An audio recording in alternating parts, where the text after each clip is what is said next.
This insane catch by Mark Smith. No way! It's Mark Smith! Was only even possible thanks to ketchup. Lots and lots of ketchup. Of course, we all know Mark Smith, the designated runner. But in Tallahassee, we got to meet Mark Smith, The designated fielder for the party animal! I was like, you know what? Let me try to bend these rules a little bit and see if I can do a designated runner and a designated fielder. Quick note, and I checked on this, totally legal, Baba. You're in the clear. Anyway, Mark was rostered as the designated fielder for the game. I was like, oh, sweet, I'm designated, awesome. But admittedly, there was no specific plan on how or when or even if they'd use him. That is, until... Well, one Mr. Brady Keiss ketchuped me really good, and the entire bottle of ketchup, I believe, got on my body. And that ketchup, not coming off.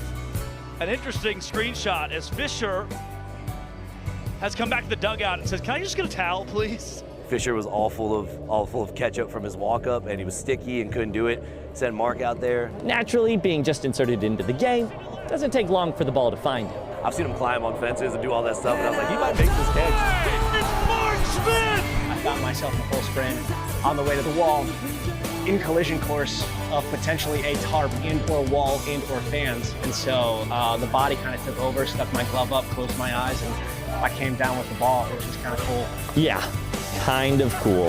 And Mark Smith makes the grab up against the wall and ends the frame for the animals.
DJ Woman. You already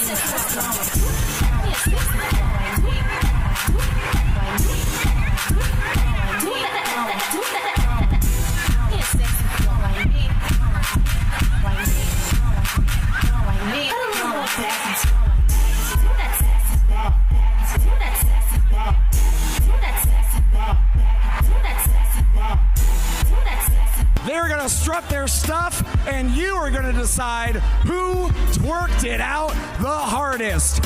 At 50 years old, Mark! Mr. Weatherall. Brian!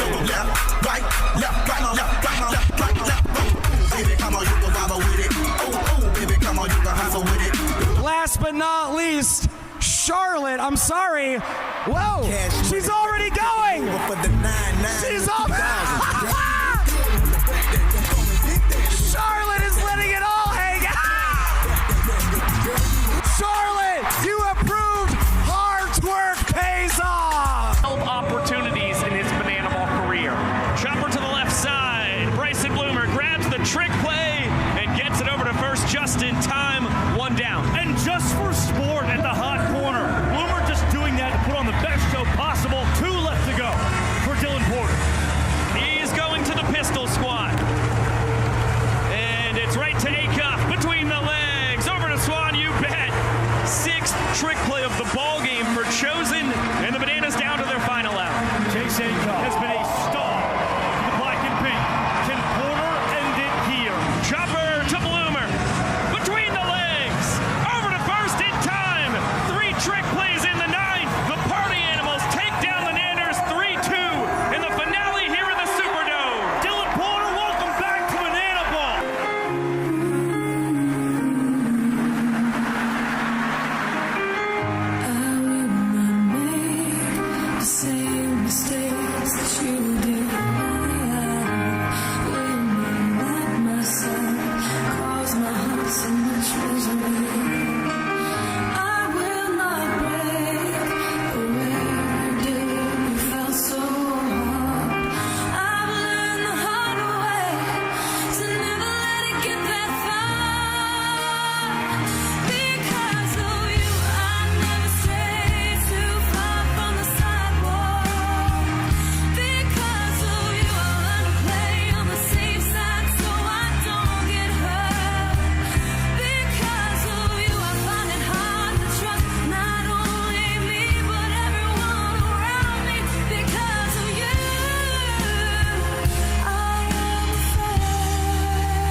All right, Suave. K-Mac, are you ready for the instructions?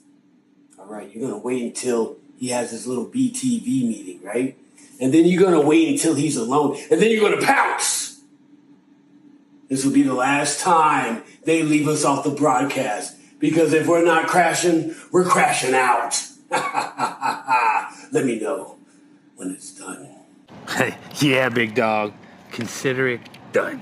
Oh, yeah. Time to crash the party.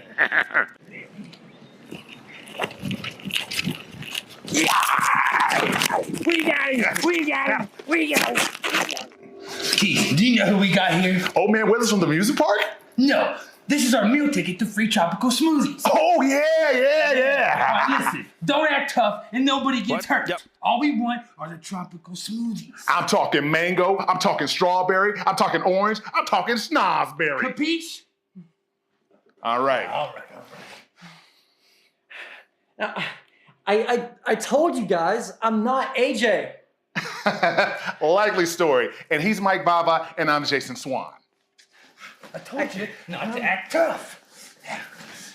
Just know, I'm coming at you with everything. I'm talking skewers and lemon juice. Let's get him out of here.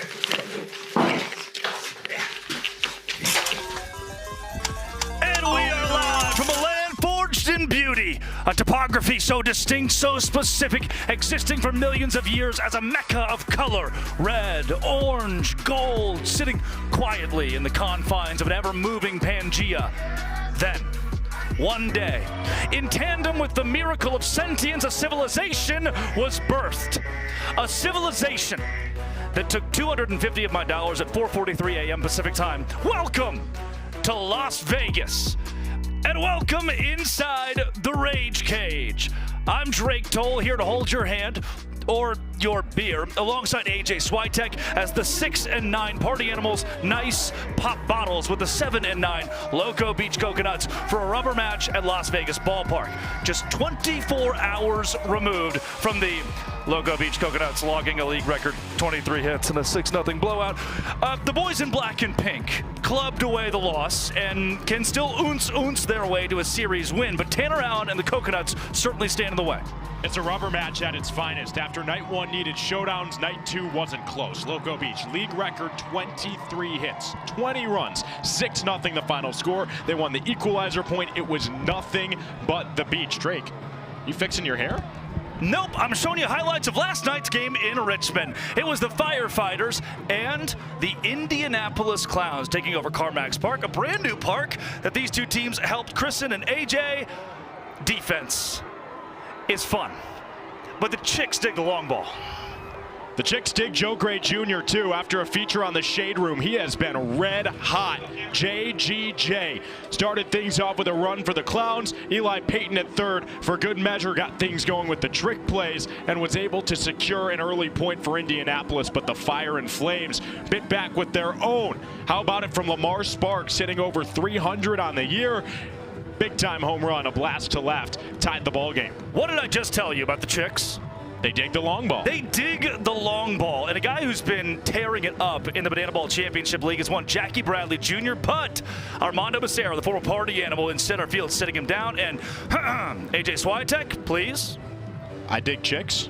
No, the Chicks dig the long ball. Another walk-off home run for the Firefighters. Jackie Bradley Jr. mic'd up. The offense for those Fire and Flames continues. It does. You know, if Chicks dig the long ball, sometimes you need a shovel. And Caden Green was just able to scoop one out into the outfield. After the Clowns' early point, it was nothing but Firefighters. This team has looked entirely different than a season ago. It's clear that they've found a winning recipe under Val Perez, and last night was no different. Mason Maxwell, right side and through, another walk-off. The Firefighters were up 4 points to 1 going into the 7th inning in last night's game. We saw a ton of offense here in Las Vegas. The Firefighters' offense was doing something quite similar. Their defense on point. This was, going into the 9th inning, effectively a banana ball blowout, but still, the Clowns were within striking distance. But when it came to the final pitch, Johnny Hummel with multicolored hair. I guess he bleached half his head. Whatever, still worked. Got the punch out and the dub.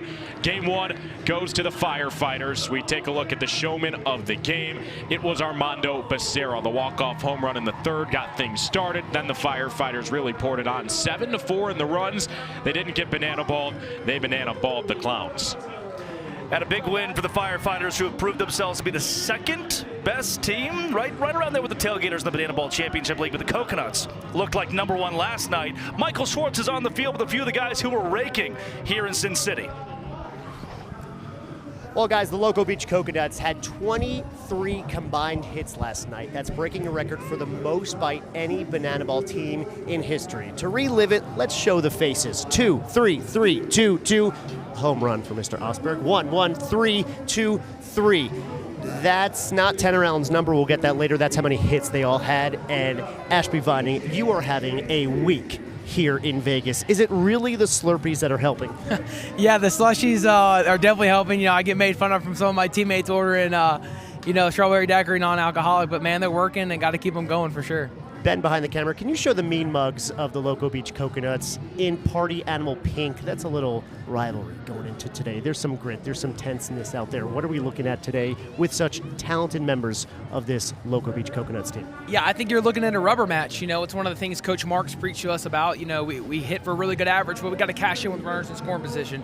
So if we can come in, cash in when it matters, I like our odds every time. I'll ask you, Osberg wanted to go to sleep last night. Win or lose, where's the after party tonight, the final night in Vegas? Yeah, it's definitely going to start at the Plaza, and I think we're going to allow our guy, Shane Victorino, to hook us up somewhere.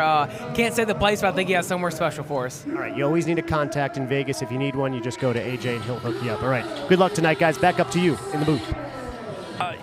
Yeah, I'm not sure if the Coconuts need any luck, but Michael, your heart, your thoughts are in the right place. Last night, he just talked about it. Now you're seeing it. Yeah, I mean, you could talk about it, but how about showing? When things go right, it all poured in the direction of the beach. When Caden Bowler's getting hits on the bowler board in the second inning, there's got to be something in the air, and it was all night long. Ignore the early highlights. The Party Animals were shut out. It's the first shutout in the history of the Coconuts franchise. Also came with 23 hits. You want to call it death by a million paper cuts. This time it was death by 23 of them. The Coconuts, 20 runs. And, I mean, get this, Drake. The first 7 innings of this game, they scored in every one of them. The first 6, they scored multiple runs in each, and the first 4 they scored at least 3 runs in. It was a dominant performance highlighted by Eric Osberg's big-time blast, one of 5 RBI on the evening. Bananaball is a sport rooted in baseball, right? And when one pitcher is struggling, you put the next guy in. And maybe he struggles, but the third guy does well, the fourth guy does okay. No, last night for the Party Animals, everybody, down to Chase Akoff, who threw an inning in the 6th, everybody struggled to figure out the Coconuts. They were all over the black and pink. And even when Tanner Thomas hit a tank in the 6th inning, his second in Las Vegas in his career, after he nailed the same in 2024 and became the king of Sin City, it wasn't even close to enough. This game was never in doubt. No, it really wasn't. Utter domination from the Loco Beach Coconuts. They lead the league in hits, and they showed you why a night ago. This is the most potent offense. When everything's clicking 1 through 10, there is not a hole, and Tanner Allen is the one who gets his name etched in history. You can put it in ink. 23 hits for Loco Beach, and what a fitting end. The former Party Animal, Blake Benson, throws it in, and another former Party Animal, Sal Jacobo, scoops it out of the sky. You can't make this up. For the final out of the contest. Eric Osberg, 5 ribbies, 2 ball 4 sprints. He was on base 4 times in the game. Grade A has been absolutely crushing the bananaball since San Diego. He's the hottest bat on this team, and in his words, the hardest out in this league. I want, if we can leave the graphic up for a second, 6-0, bad. 20 runs to 5. Bad. 23-8 in the hits department. Bad. And trick play 6-4. The Coconuts winning the equalizer point. Also bad for the Party Animals. It was a colossal fall apart for the black and pink. But I do have good news. Today's a new day, my friend. Even though we didn't sleep, it is still a brand new day. The Party Animals can come back to win, but they're going to do it. They have to do it against a hometown kid. Yes! Homecoming for Denae Benitez! You can't make this up. Denae Benitez, her first bananaball game back here in her hometown of Las Vegas, number 222 in the top of the second on an 0-2 count and a connection. Benitez, left side, Denae Benitez, that is a base hit, her first in the Bananaball Championship League. The Loco Beach Coconut going loco. To her hometown of Las Vegas. And even more meaningful, her father and other family members along the first base line watching in the stands. That was fantastic.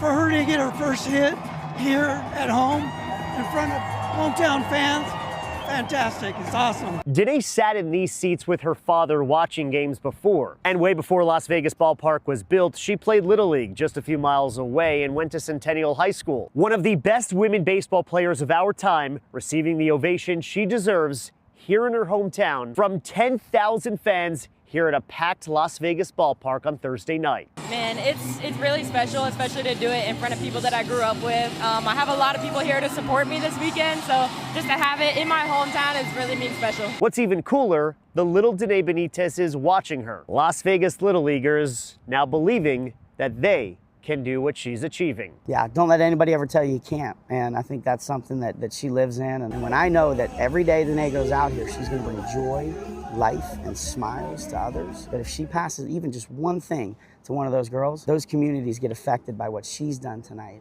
And it's all real, and it's all genuine, it's all authentic, and couldn't be more proud to have her on our team. Coconut's head coach Mark Crocco told me his daughter has always loved Ashby Vining, and she still does. But her new favorite player, Denae Benitez. My daughter told me at about this time yesterday, Denae's the golden batter tonight, Daddy. Benitez! Denae Benitez! And I said, you know what, if the game allows that moment to come, I'll know, you'll know. And we all knew that she was the golden batter last night. This was the line waiting for Denae's autograph after the game on Friday night. This girl couldn't wait to meet Denae. Her mother told me that's all she wanted to do, inspired by Benitez's performance. As fans took pictures with Denae, her father taking in the moment, watching it all, taking pictures of those moments. Dreams are coming true. I'm just so happy for you. 222, bringing the beach to you and inspiring the next generation along the way. What a homecoming for Denae Benitez. First ever hit as a Loco Beach Coconut. It couldn't have come in a more fitting place. In front of friends and family, Benitez continues to make such a large and lasting impact on the beach. But the beach wouldn't exist without the Bananaball Championship League. And what's a league without some rules? Bananaball is the fastest and most entertaining show in sports. And the 11 rules guarantee the most fans' first experiences every second. Unbelievable! Welcome to the Bananaball Championship League. Rule number 1, win the inning, win the point. The team that scores the most runs in an inning wins the point. It's a walk-off winner to the deepest part of the field! Oh my goodness! With the equalizer point, trick plays provide the away team an opportunity to earn a point going into the final inning. And in the final inning, every run counts as a point. Rule number 2, Bananaball has a 2-hour time limit, guaranteeing that every game is fast-paced and action-packed.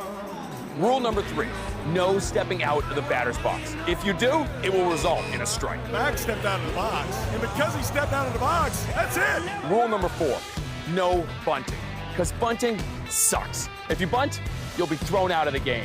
Rule number 5, batters can steal first base. Ball 3, Gideon taken off for first, throw from Leroy in time. Rule number 6, there's no walks. Walks are ball 4 sprints. The batter can advance as far as they want until every position player touches the ball. Those defenders have touched the Bananaball. It is a 4-base sprint to open up the ball game. Rule number 7, no mound visits. Nope. Rule number 8, foul balls caught by a fan count as an out. Oh, they caught it! They did! They caught it on the third point! We're going to showdowns! Rule number 9, the showdowns. In showdowns, the best of the best face off in the biggest moment. One hitter versus one pitcher with one fielder behind him. And the hitter has to score. Deep to right center! See you later! Rule number 10, the Bananaball Challenge rule gives the coaches and you, the fans, a chance to impact a call on the field. Rule number 11, the golden batter. Once a game, each team can give any player an at-bat, regardless of the lineup. This offers the biggest matchups on the biggest stage. Big on big. Gamer, let's go! Let's go! Let's go! Get out of here, ball! That thing had a family! And those are the rules of Bananaball.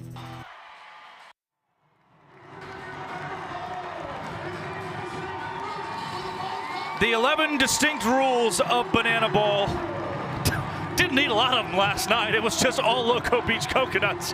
Flipping to today, the rubber match. The party animal's key to success ain't ever had a hangover. You don't even shake off last night.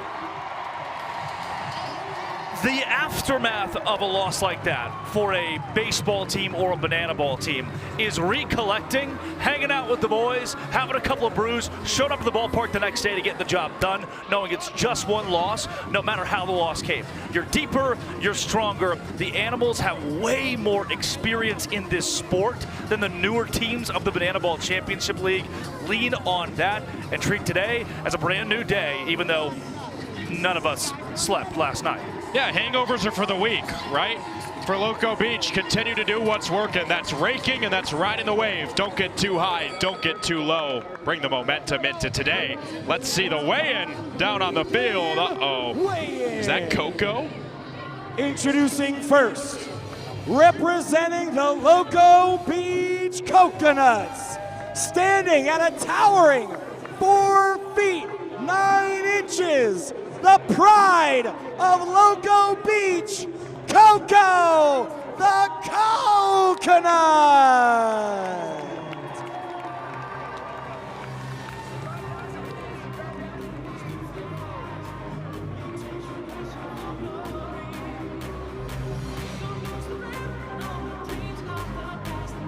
Coco, it just said 6'7". 6'7" what? What does it mean? Great, thanks for clearing that up, appreciate it. And their opponents, representing the party animals. His farts smell like cupcakes. He is the gassiest mascot in sports. He is the party animal. It's Farty!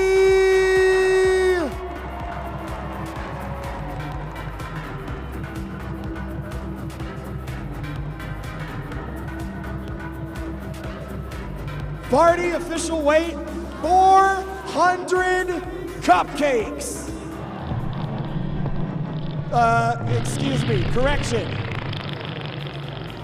399 cupcakes. Please, to the very center.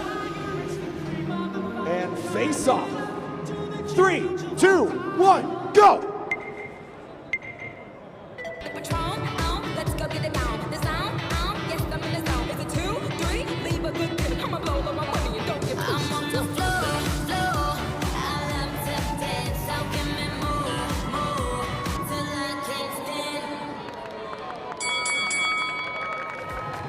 Let's have a good, clean show.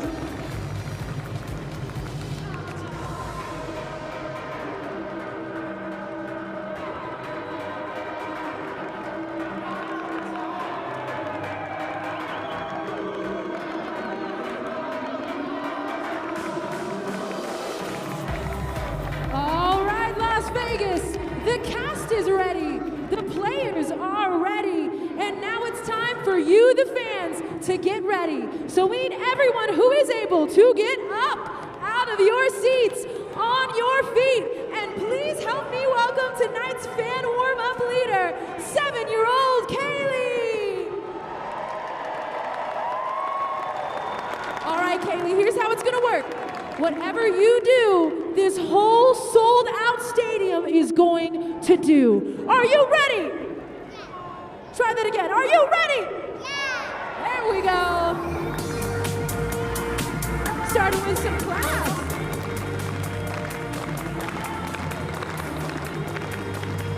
Oh, jumping jacks.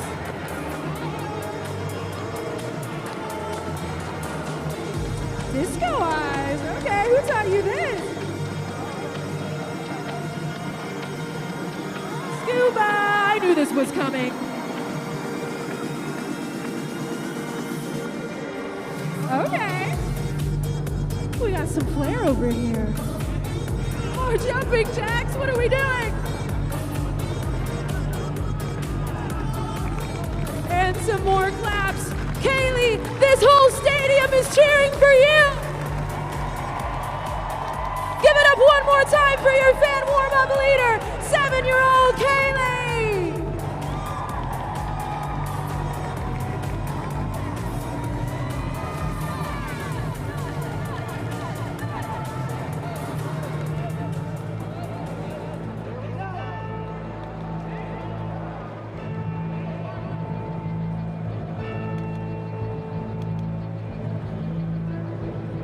Ladies, gentlemen, boys and girls, and partiers from around the world.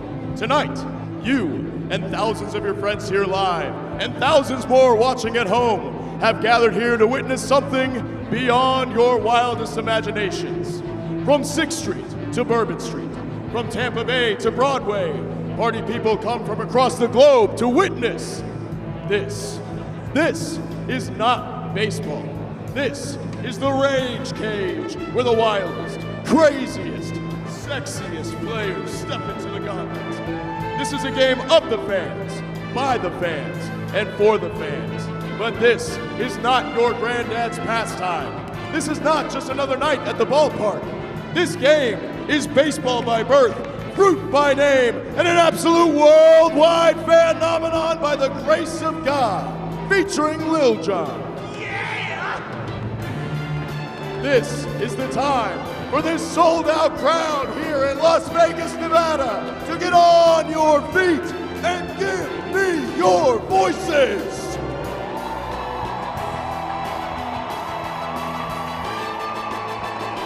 Because this is the greatest party in sports. Ladies and gentlemen, this is bananaball.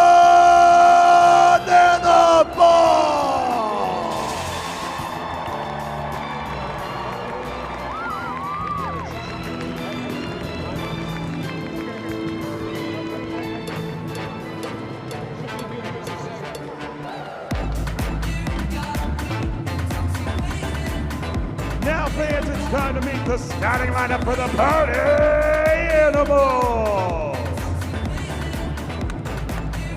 Coming from section 211, behind home plate, the center fielder, number 6, Reese Hampton.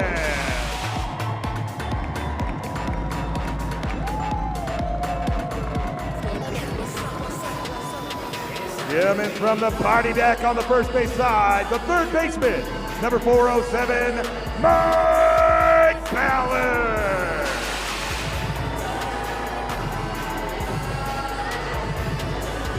Out in the right field berth, the extra hitter, Chase Go!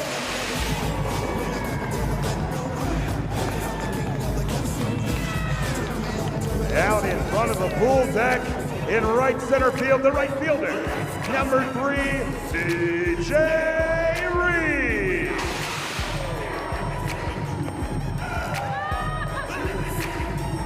Out in the seats in left field, the first baseman, number 2, Jason Swan.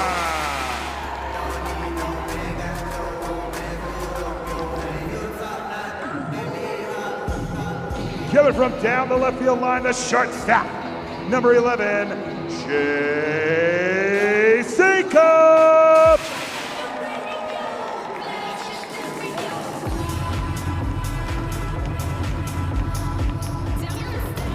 On top of the third base dugout, the second baseman, number 1, Ashton Lansdale.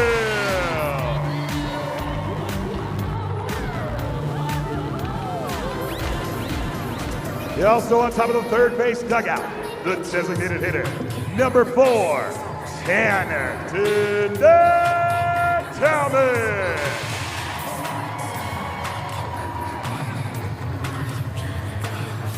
On top of the first base dugout, the catcher, number 41, Hollywood Bronson Bullhole.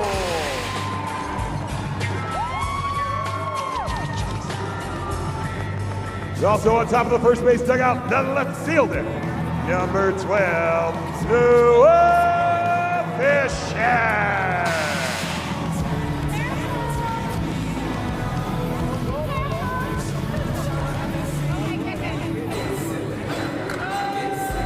Coming from the first base dugout, tonight's starting pitcher, number 10, Brett Hilton. The head coach of the Party Animals is Mike Baba Bases. He's assisted by Thomas Sim Shady Simino and Anthony How You Doing Coramado.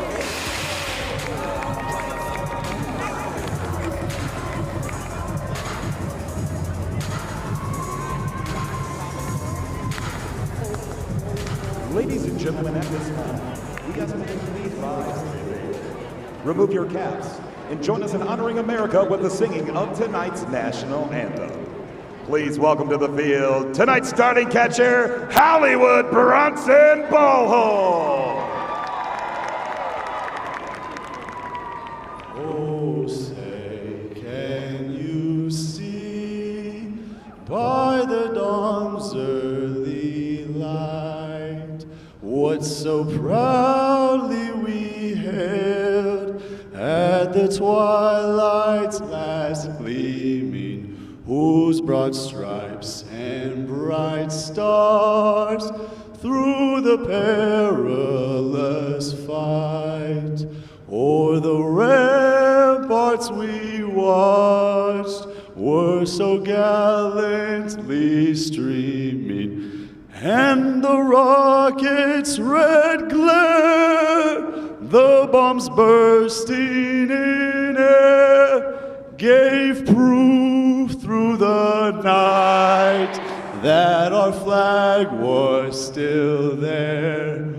Oh, say does that star-spangled banner yet wave o'er the land of the free and the home of the brave. Las Vegas, stay standing.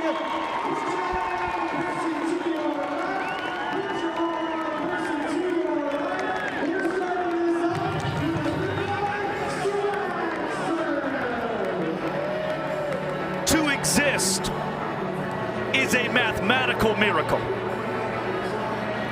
You are the result of an unbroken lineage stretching back billions of years, surviving ice ages and predators and the sheer caprice of fate. The odds of your specific genetic code coming into focus amidst this chaos are almost zero, but here you are, in the middle of history. The greatest party in sports has taken over the entertainment capital of the world. Welcome to Las Vegas. Hey, let's take a moment also to appreciate that performance from Bronny. Incredible. He is my friend. Let's introduce you to the Party Animals defense. Here's how they will line up in tonight's ball game, led by Chase Acuff. He is the trick play leader. And he has been chosen, that is, a stalwart for this team, the epitome of leadership, a guy who pitched last night during the Animals' pitfalls on the mound. You lean on a guy like that after a tough loss 24 hours later. I've got my eyes on the designated fielder, John Howard Bobo. Expect to see him in right field for the majority of this game in place of TJ Reeves. And how about Ashlyn Lansdell getting the start at second? That's a sharp middle infield between her and Chase Acuff, and they're looking to defend the bump of Brett Helton, who we have mic'd up for this start. Brett Helton and Austin Kuzminski, the two men on the mound this evening in Las Vegas. Helton, the Greek god of MPI, he's been far and away the best pitcher on the roster for the Party Animals this year. He's in a pivotal spot starting this game. That MPI of 433 is minutes per inning. He works quickly and he's effective. He's what you need in a banana ball pitcher against Austin Kuzminski. Brett Helton's got his hands full. He's got to face a lineup that set the banana ball record with 23 hits in last night's game, and the averages speak for themselves. 1 through 7. Unstoppable. T.A., Tofflin, Osberg, the three due up against Helton here to get the game going. Eric Osberg vaults all the way from the 6th spot to the 3 spot of the order. He extended his on-base streak to 11 games last night. The showman of the game had 5 RBI. He's been absolutely mashing, but he's got a tough task on his hands because, as you said, no one has looked more consistent than Brett Helton. It is time to start the party. The official host of the Party Animals, AJ Kirsch, in front of 12,000 here in Vegas. Yo, AJ Kirsch, I think this crowd is ready to start this party. What do you think, brother? I think Vegas has never looked more ready. Las Vegas, the moment you have been waiting for has arrived. It is time to kick off the greatest party in sports. We're gonna count it down.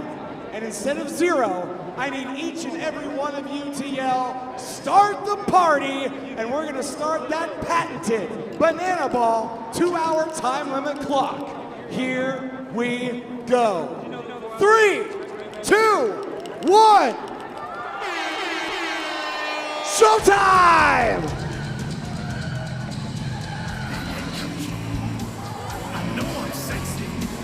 Coming down the aisle, weighing 230 pounds, hailing from Colorado Springs, Colorado, tonight's starting pitcher, Brett Hilton.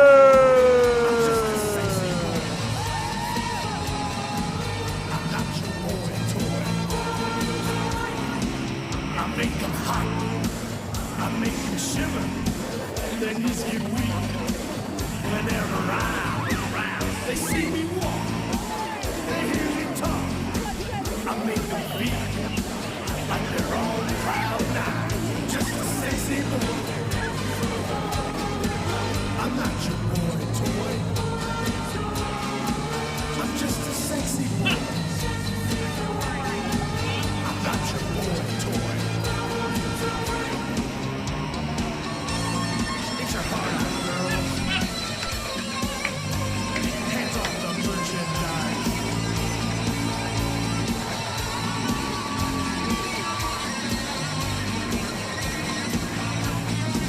I think I'm cute. I know I'm sexy. I've got the looks that drives and goes wild. I've got the moves that really move 'em. I said chill. Speechless. What a masterpiece. What a work of art from number 10. You wouldn't know it, but he is number 10. Brett Hilton, the starting pitcher in tonight's game. 6'3", 215-pound righty from Colorado Springs, Colorado. But you already know that.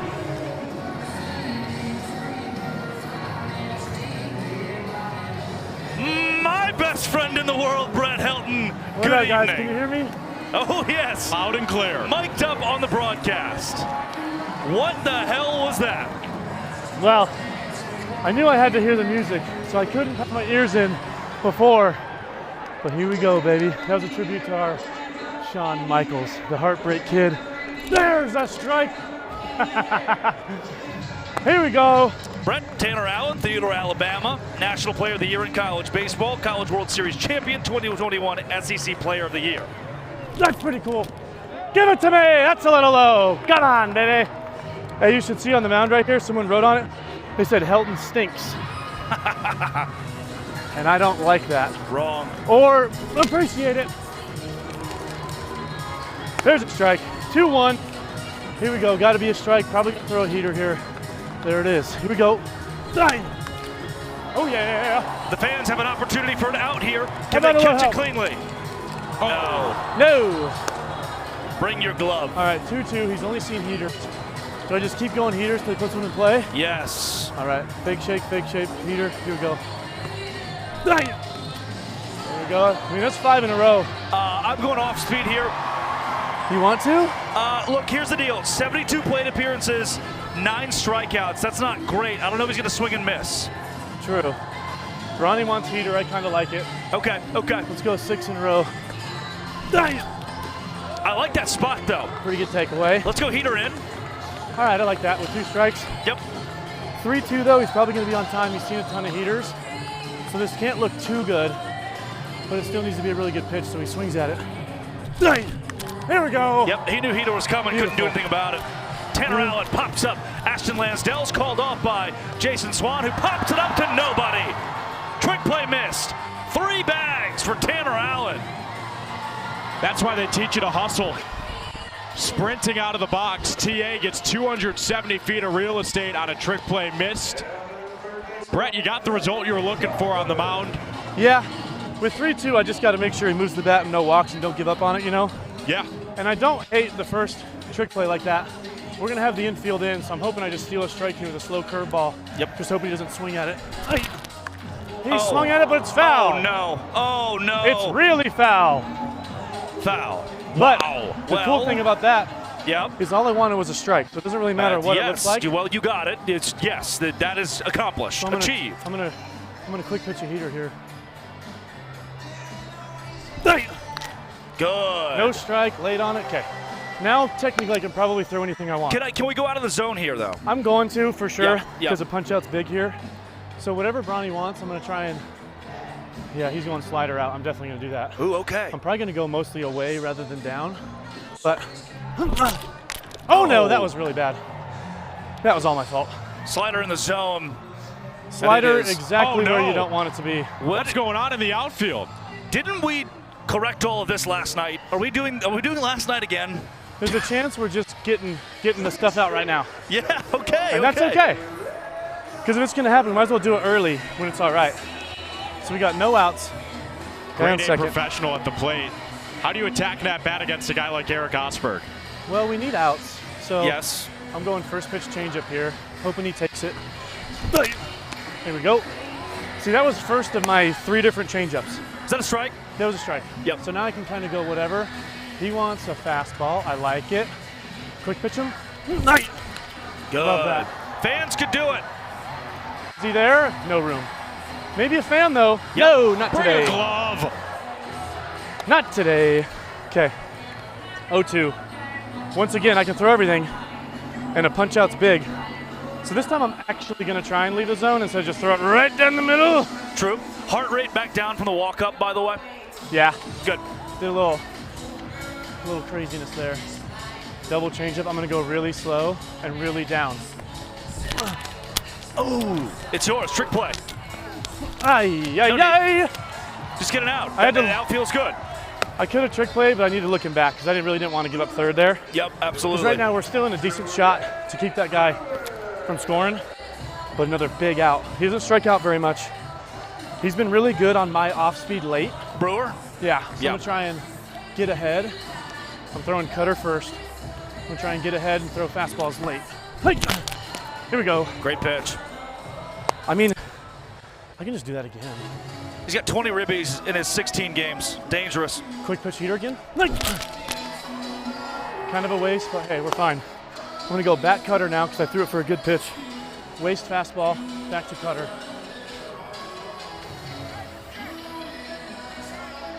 Here it is, cutter. And we got a guy, get there, please. Bobo? Yes. Kept my third. Beautiful job, baby. Question Beautiful for job. you. Yes. By the way, Jason Swan will make up for that trick play miss later on when he hits the ball many times. John Howard Bobo on the topic of defense. What a guy to plug in with. Not only can he rap, entertainment player, great fielder. He's been so good out there. He's such a good outfielder, natural too. Yeah. So I love seeing him out there. He's pretty fast. That's why I love him in the showdowns. We're going cutter. Lansdale wants it. Nope.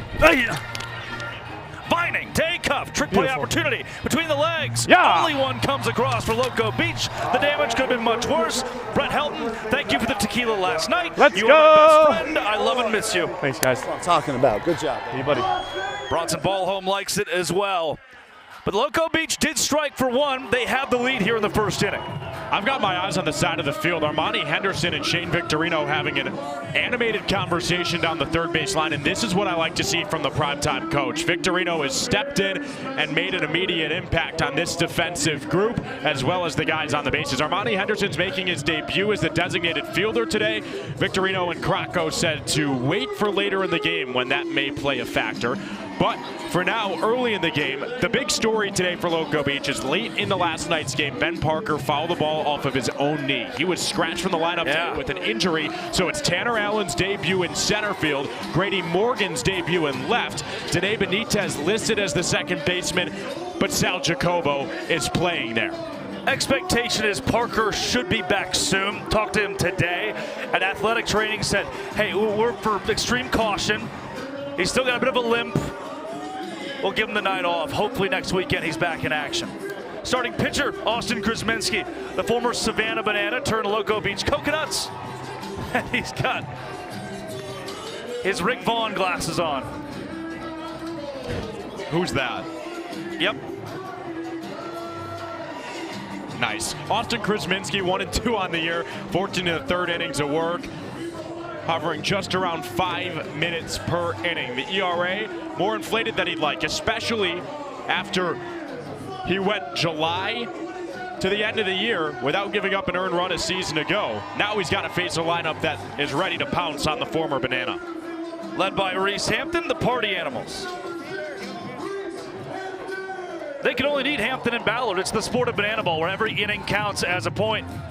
A bloop from Hampton, a blast from Ballard, and the inning would be over 1-0. The Animals lead it. That's ideal. And at the 3-hole of the contest, Jake Skoll. Oh, no! That ball was right off the hood of a car in the parking lot. It's got white Nissan Maxima, Arkansas plates. Whoa! Nothing doing for the fans. Reese Hampton, early action for the vehicles outside. I cannot believe that. You saw that. Ricky Vaughn, man. Rick Vaughn, it's the greatest baseball movie of all time, and you don't even know the reference. Hampton, well struck to right. It's well foul. Glad that one found concrete. That was a heat-seeking missile out there. Hampton, a great take.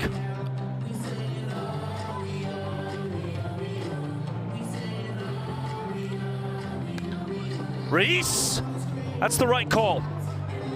Foul by a foot. Barely couldn't tightrope walk that line. Good pull side power. Hampton's shown it twice now, just barely foul. Hampton, former Detroit Tigers minor leaguer. 12th rounder at the Loco Beach Coconuts are yelling at home plate umpire Trey Hudson, saying, "You almost called that strike 3."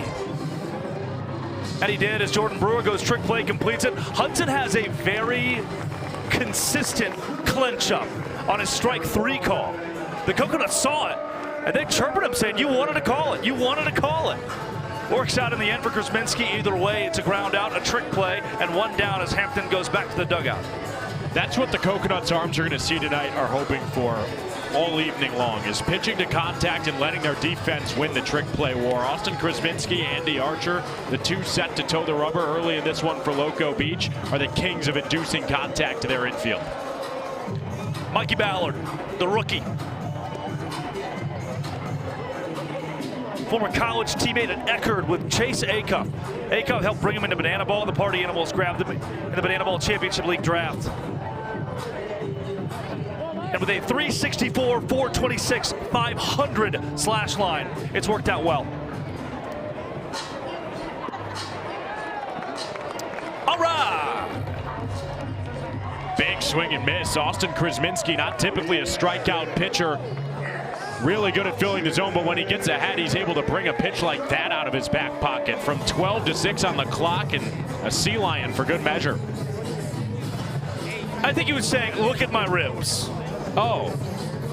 Behold, Jake Skoll, the number 15 overall draft pick in the 2010 Major League Baseball draft for the Texas Rangers. Last year's MVP in bananaball. He's as dangerous as they get at the plate.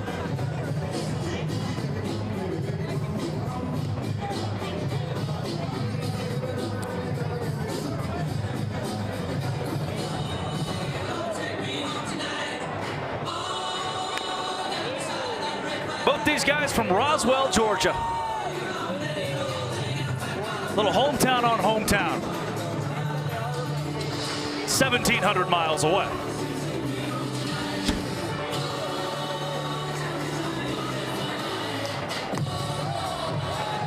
Back-to-back punch-outs for Austin Krasminski.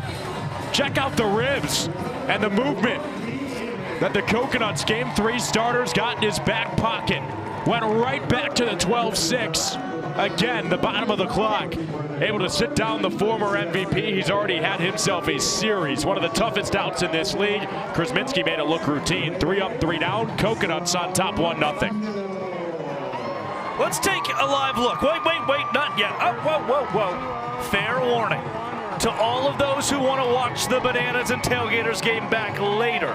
We are about to show you the Bananas and Tailgaters game in 5, 4, 3, 2. It is a live look in College Station, Texas. 102,000 people on hand, and the Tailgaters could close out their second win of the weekend against the Savannah Bananas, complete a sweep out in Texas, but the Savannah Banana are well within striking distance, the tying point at the plate with Dan Oberst. That's electric, man. That's what bananaball is. The Tailgaters are incredibly hot right now after their bananaball open victory and winning against the Bananas on Thursday in Navasota at a high school.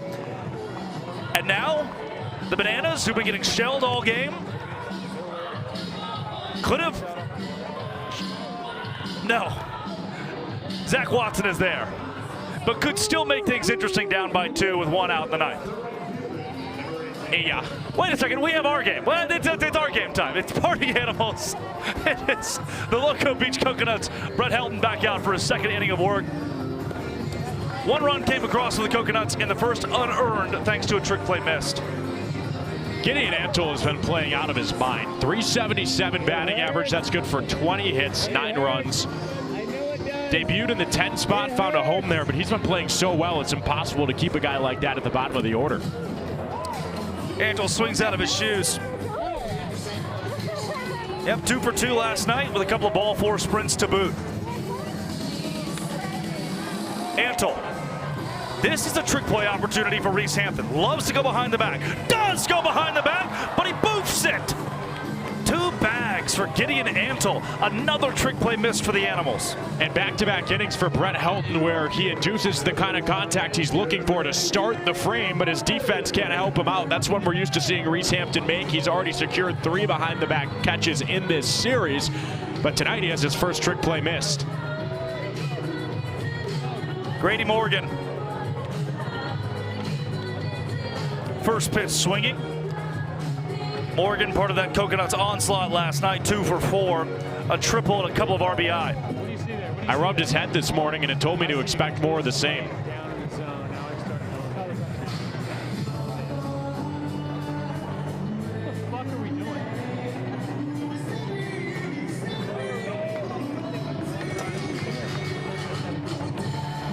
Morgan might be an everyday guy on 4 or 5 lineups in bananaball. He's played in 11 of Loco Beach's 16 games because of how deep these bats are. Jason Swan at first base, bounce to himself, collects it for a trick play.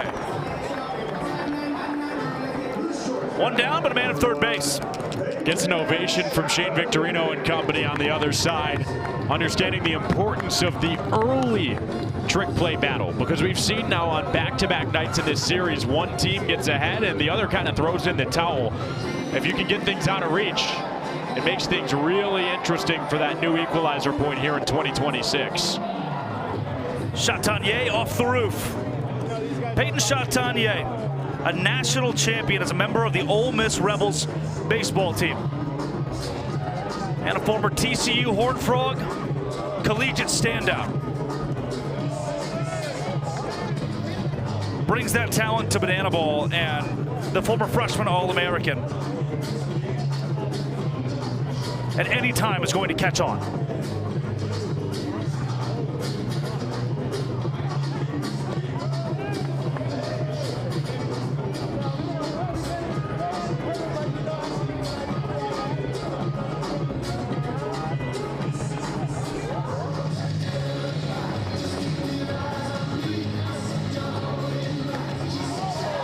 Into right, John Howard Bobo. Solid range, but plenty enough for a sac fly. The Loco Beach Coconuts on the board here in the second. They lead the inning 1 run to 0. That'll do the job all day long. Character plate appearance from Peyton Chatanier. And oh my goodness, wow. Denae Benitez is on a motorcycle. Oh my, fire me up. Oh, she is so cool.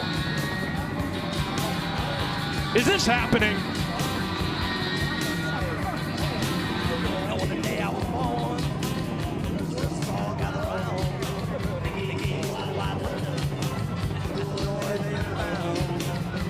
in her hometown. Denae Benitez doing what she does best. It's putting on a show. Now we're on island time. What's Peter doing? Yeah, enough of that. Back to her classic walk-up. Denae Benitez steals the show every night. And in her hometown of Las Vegas, she has been the show each night.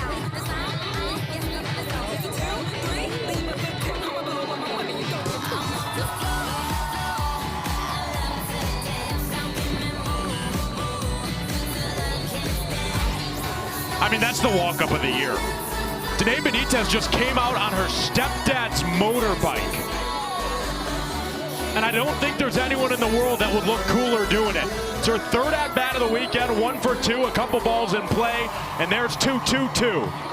Fans all across the ballpark came to see this. Denae Benitez into right field. Can't find no man's land. Jason Swan is there, but first pitch swinging. Man, she's so aggressive with the game. I love watching Denae Benitez play. Well, that makes 2 of us. Benitez very quickly becoming one of the faces of the beach, and for good reason. I mean, we saw it in the pregame today, right? Her line is always the longest for autographs. Everyone wants to be a part of the Denae show, and we've got a show going on the field. Down to the infield with A.J. Kirsch. What do you got going on, brother? Oh, we got something fun for you, Vegas. We've got a game called Bar Backs. We've got contestants in the far corners of the outfield. Shane in far right field, Scott in far left field. When I say go, gentlemen, you are going to have to chug a root beer like you've never chugged before and sprint to your respective bases, where we've got bartenders, Las Vegas's finest, with another root beer that you are going to have to chug, and then give these bartenders a piggyback ride to that finish line, and the first to cross the finish line will win Bar Backs. Vegas, are you ready? Go! Chug, chug, chug, chug. We've got split screen on both competitors. Shane is out of the gate first. Scott has some catching up to do. Shane has not run this fast in years. Another root beer awaits, and he is underway. Scott, you're gonna have to dig deep, buddy. Shane spikes the root beer.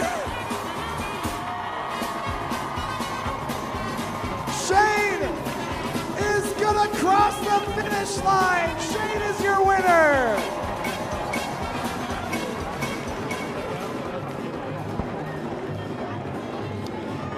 Give me that. X just gave it to you. I should have got that. I'm joking. I'm joking. I joke. How do we get that during the game? When do you learn the flair bartending skills that can elevate our broadcast booth at that level? I think it would help if we had some root beer up here. Tequila. TJ Reeves. Loud to right field. But the Coconuts got a guy. Gideon Antle, trick play. He made that look easy. After missing one last night, Antle gets the first ball hit to him and throws in a little flare. Trick play battle now tied at a duo apiece. After that tip up to his bare hand. Jason Swan. He's been a party animal since 2022, one of those veteran leaders. Swan, I said it earlier when we were mic'd up with Brett Helton. The trick play missed at first base. He's going to get that back for you with just how good he is at the plate. 466 OBP. Yeah, unreal. I mean, those are video game numbers from Swan. Wastes no time to get on here. Party Animals first base runner, Jason Swan, represents the tying run here in the second inning. Now everyone at the plate can walk it off with a single swing. And the first try is going to be for Chase Acuff, who's in some VGK gear down there.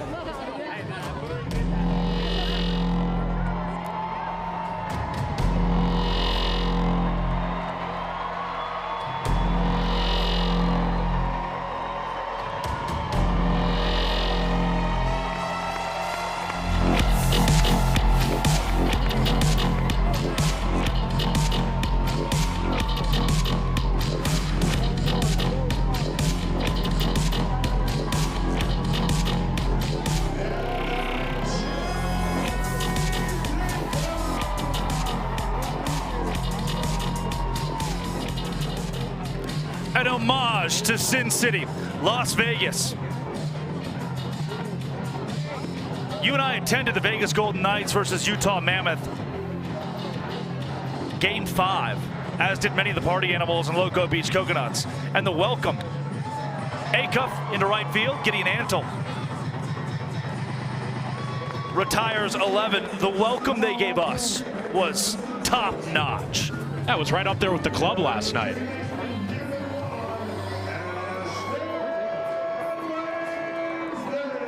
Here she comes, Ashton Lansdell. Starting at second base today. Lansdell, first pitch swinging. Jacobo, trick play missed. A hard 90 hustle from Ashton Lansdell. She's safe at first. I'm gonna wear that one. Sal Jacobo asked me pregame today, make up a trick play for me. That's it, that's him trying it right there. Maybe gave him too hard of instructions. What is wrong with you? A lot. When you sniff Smencils the way we do, everything starts to smell like cotton candy. 2 on. Tanner Thomas, the guy who hit a home run in the Lone Vegas Series 2024 for these party animals, hit a home run again last night here in the entertainment capital of the world. Tanner Thomas, right field. Antle at the wall. Death, taxes. Tanner Thomas, long balls in Las Vegas. That home run just walked off the second, and this game is tied.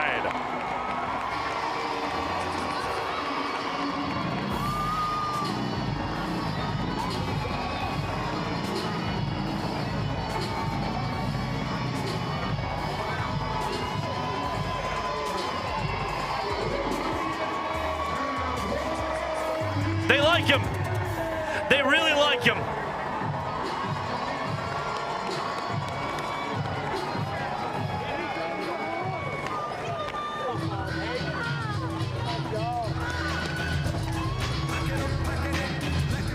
And here are the Vivas, the official dance team of the Las Vegas Golden Knights. On the field dancing with the party animals. Those guys got moves, man.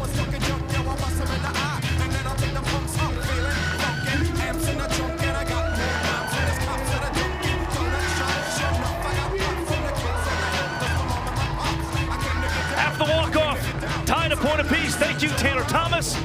Spaghetti bowl? AJ, CJ, I see both of you on the dugouts, but what's going on, guys? Fans, if you're driving around here in Las Vegas, you're probably aware of the infamous Spaghetti Bowl. And right now, we're gonna play a game to honor it. I'm over here on the third base dugout with my friend Derek, and he is holding a bowl, which begs the question, where is the spaghetti? If we look up on the upper deck, there we go, we got the Coconut's very own Kyle Perry and 15 pounds of spaghetti noodles. He will be throwing those noodles down here, and it will be up to Derek to catch them in his bowl. But this is a side versus side competition. AJ, who do you got over there? CJ, I'm over here on the first base dugout with my buddy Steve, and up in the upper deck, Party Animals pitcher, Dylan Porter. Dylan, have you ever pitched spaghetti before? Never. Great, this is gonna go awesome. CJ, I feel bad for you. I think this side's gonna win. I think Derek's gonna do phenomenal over here. Everyone, help us count down these handfuls of spaghetti to get thrown. In 3, 2, 1, throw the spaghetti! We didn't show you a pitch has been thrown here. We're gonna go ahead and play banana ball.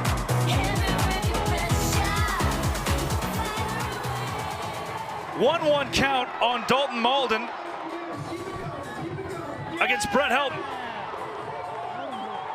Chase Acuff can't get to that one. It's a base hit for the songbird of our generation. There it is, Dalton Malden. I think it surprised all of us, just to give context here. During Spaghetti Bowl, the teams decided, you know what? You guys can watch that in the stands. We're going to do the banana ball here for a second. There it is, Dalton Malden, big time hit, Songbird, Generation, leadoff single, turns it over for Tanner Allen. Tanner Allen to Bronson ball home. Bronny, yes! Hollywood in that jacket looks slick. He's got the bow tie, wearing no shirt. Hot. That's one way to put it. We've definitely redefined what good fashion is here in Banana Ball, ourselves included. One fur coat, one bow tie, one pair of boat shoes that you're wearing at a time. Dane Toplin is 1 for 1, hit a double his first time to the dish. Batting .400 this season, good or bad? So-so. Así. Más o menos. Savannah Banana.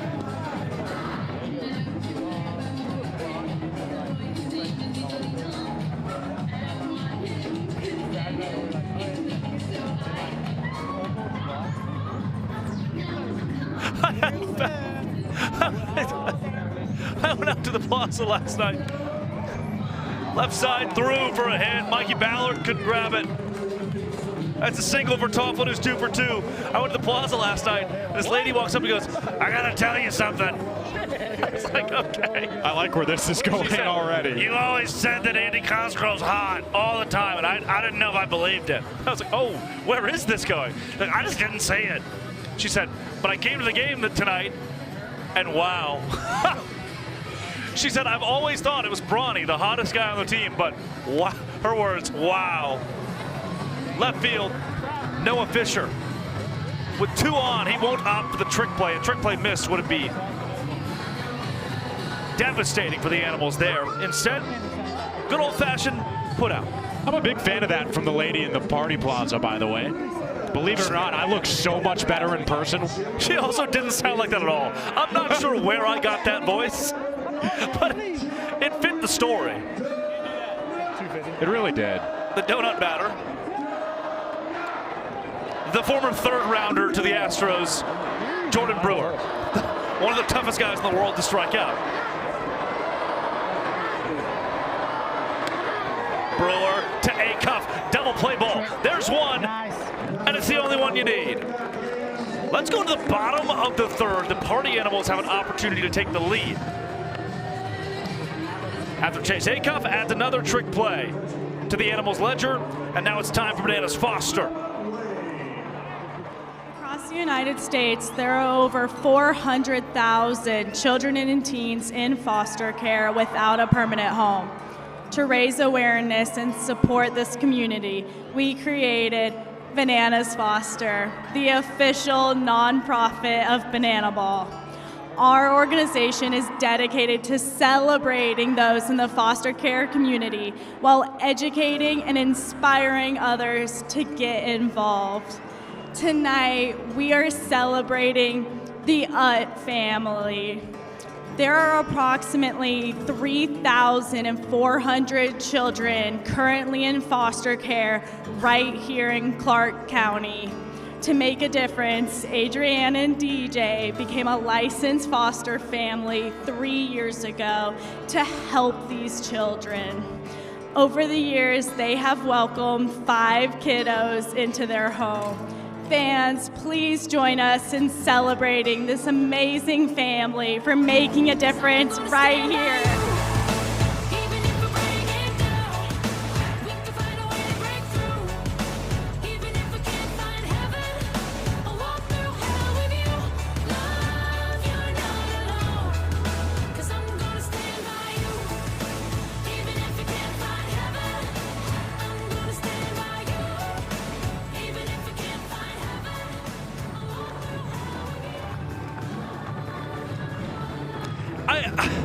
I wish we had 4 games in Vegas, man.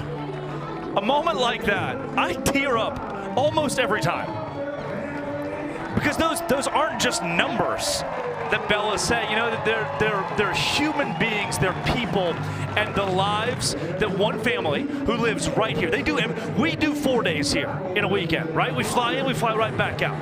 Their whole lives are built in Las Vegas and making a difference in the lives of children who don't have a family. They provide that for them. That is incredible.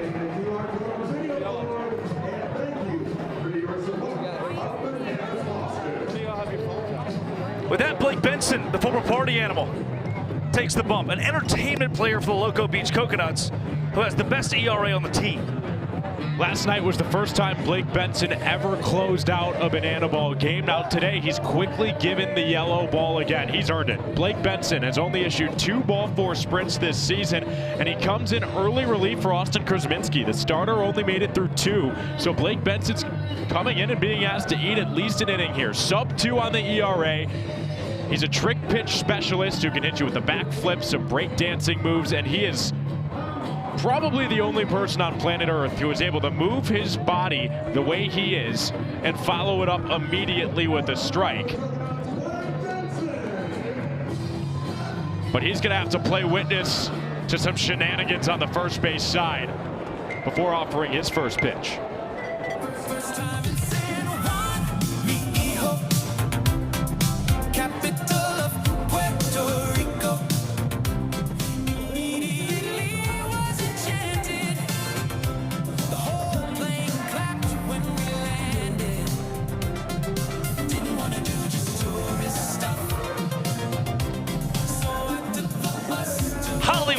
Bronson Bolholm grew up in the Los Angeles area.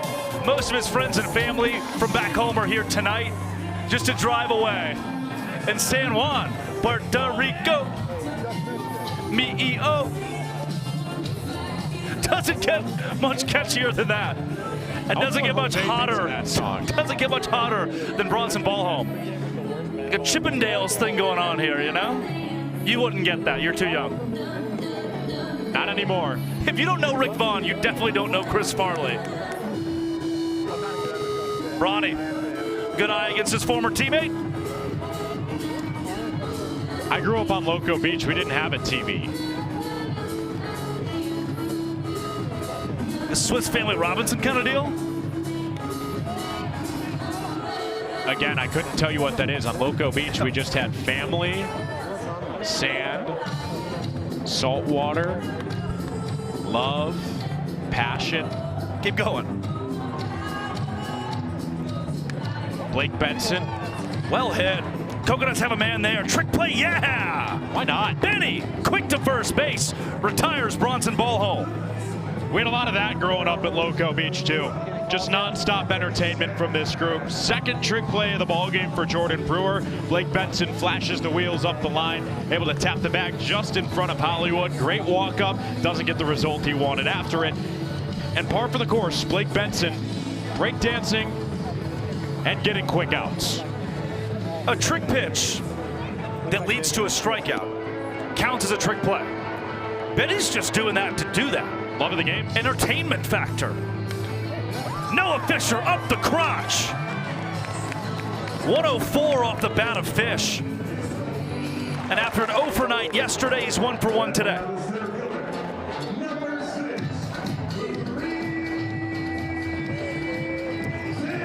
Reese Hampton 0 for 4 last night, 0 for 1 tonight. The former Tigers minor leaguer trying to get back into a groove here in Las Vegas, but he told me at dinner 2 nights ago, he said, look, I want to be Reese Hampton in August. More than anybody, I don't want to be anybody else. I want to be me in August because I know that I'm going to settle in, keep putting balls in play, and it's going to work out. Got some really good news for Reese Hampton.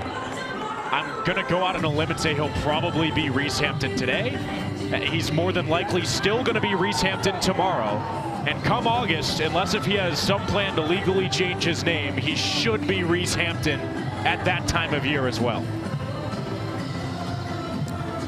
It's just different. The minor league guys in this sport, by and large, those who are in farm systems, they play with such a cerebral and mature approach to the game. It almost reminds you of Mall Santa Claus. Hampton fouls off himself. Billy Bob Thornton. Ball cop. You've got to start watching things, just generally. Watching things? Yeah. I'll be sure to look up things. Swing and a miss for Hampton. Blake Benson cuts him down. I mean, what can't he do? 5th strikeout of the year for Blake Benson. He's got a 4-pitch mix. He's able to throw them all in and around the zone. It's a dominant control arm on the mound who really tops out in the low to mid 80s with the fastball and still has looked untouchable for the majority of this season. And you can see how dialed in he looks against his former team. It means something a little bit different. That's not a knock on the party animals. It just means something more. Wearing the teal of Loco Beach and now facing the black and pink. And the rookie Mikey Ballard. Oh. That was almost as scary as the Wax Museum. Madame Tussauds. I've got a real fear of the Wax Museum. Benson paints inside. I hate candles because they're made of wax. I love candles. I don't like your ears either. Benson for the same reason. Backflip, steps back on the mound and fires high. Noah Fisher takes advantage, swipes second base. Yeah, I don't love that. I just don't.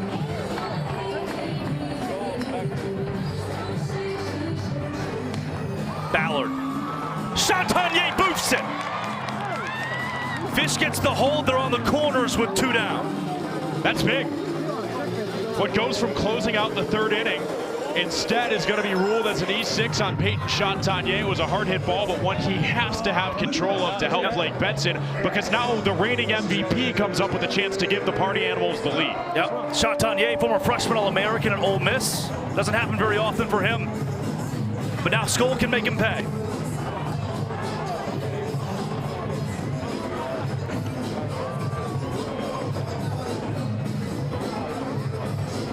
Skoll's first time up was against Austin Krzemensky, who started the game for the Loco Beach Coconuts.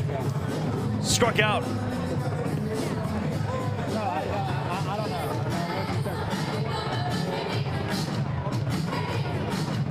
Benny. Trick pitch. It's up.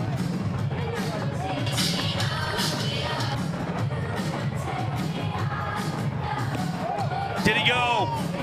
No!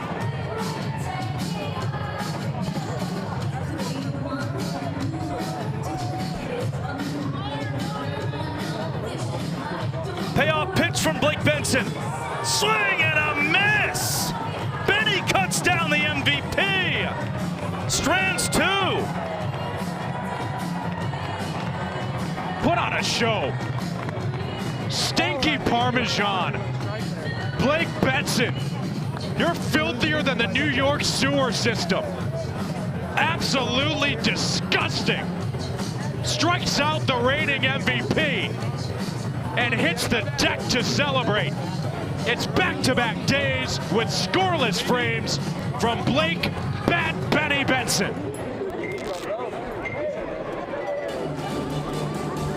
Keep on the run, I'm gonna have me some fun. It cost me my very last dime. If I wind up broke, well, I'll always remember that I had a swing in time. I'm gonna give it everything I've got. Lady luck, please let the dice stay hot. Let me shoot the 7 with every shot. Viva!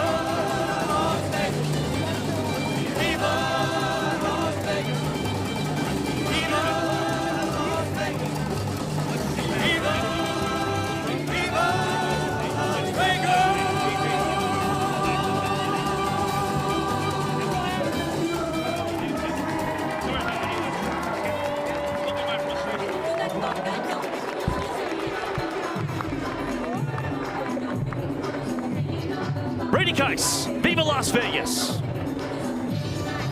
And Brett Helton is back out, his 4th inning of work. Those trick plays missed.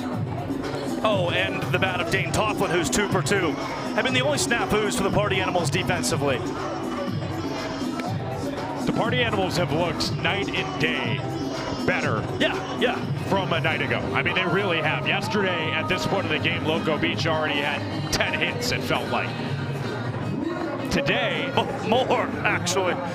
Yeah, exactly. But today, Brett Helton's doing a really good job of filling the zone and trusting his defense. Didn't let the 2 trick plays missed early get to him. It's helped us to a tie ball game as we kick off the visiting half of the 4th with the face of the beach getting down to a knee. Good thing he's already proposed, because that one would have been denied. Love you, Ashby. We're going to hear from him next inning, by the way, behind the plate. Home plate umpire Trey Hudson walks back out to Brett Helton, gives a bit of time for Bronson Ballholm, who took the foul ball off the face. Everyone's good. Play on. Great pitch.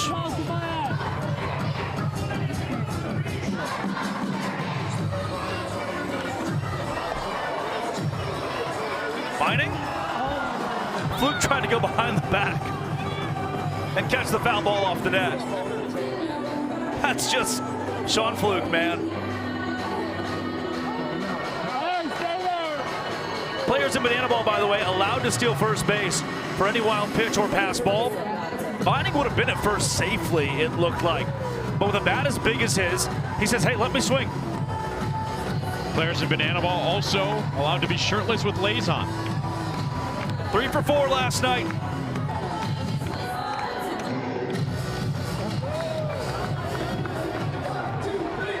Binding's got such good bat-to-ball skills. He's such a tough strikeout because he's always going to get the barrel over the plate and just find a way to make contact and keep the fight going. Just 8 strikeouts and his 67 plate appearances. Acuff. Well hit by Vining, but we've got a guy there. His second ground out of the contest. Gives way to Gideon Antle, who reached via a trick play missed. Back in the 2nd inning. Get another look. I mean, that's just beautiful. It's what we've grown used to seeing from Chase Acuff at short. He makes it feel routine, and really a lot of these guys in this league are getting their footing nearly a third of the way into the season where trick plays are starting to feel routine, but I've got to emphasize that it is a lot harder than it looks to do that all in one clean motion and still get the runner in time.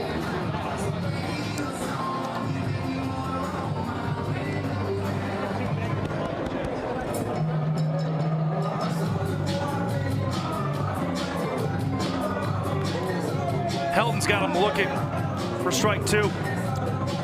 Gideon Antle out of Licking, Missouri. Of course I do.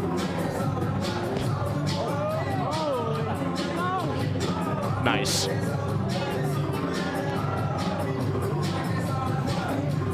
You're licking your lips like you're proud of yourself on that one. I am. Good. Up the middle. Baber goes between the legs. Is the throw in time? Yes! Tight play at first. Dustin Baber. The hair of his chin, you see the replay, he got him. Baber took over for Lansdell at second and makes an immediate impact. The Leprechaun, bang bang play, just able to gun down the speedy Gideon Antle. Retire a second out ahead of Grady Morgan's look.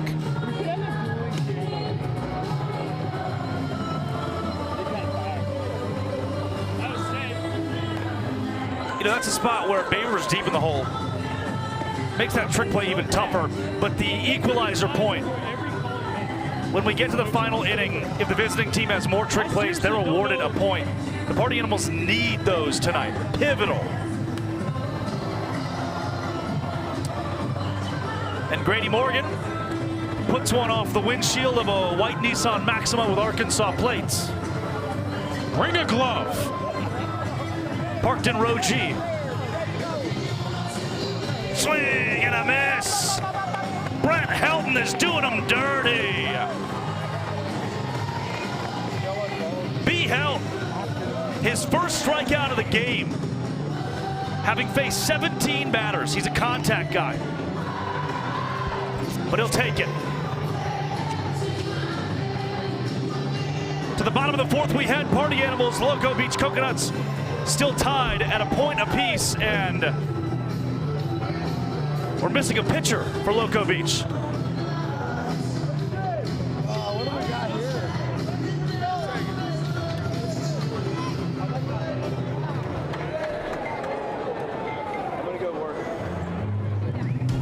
I wasn't jealous before we met.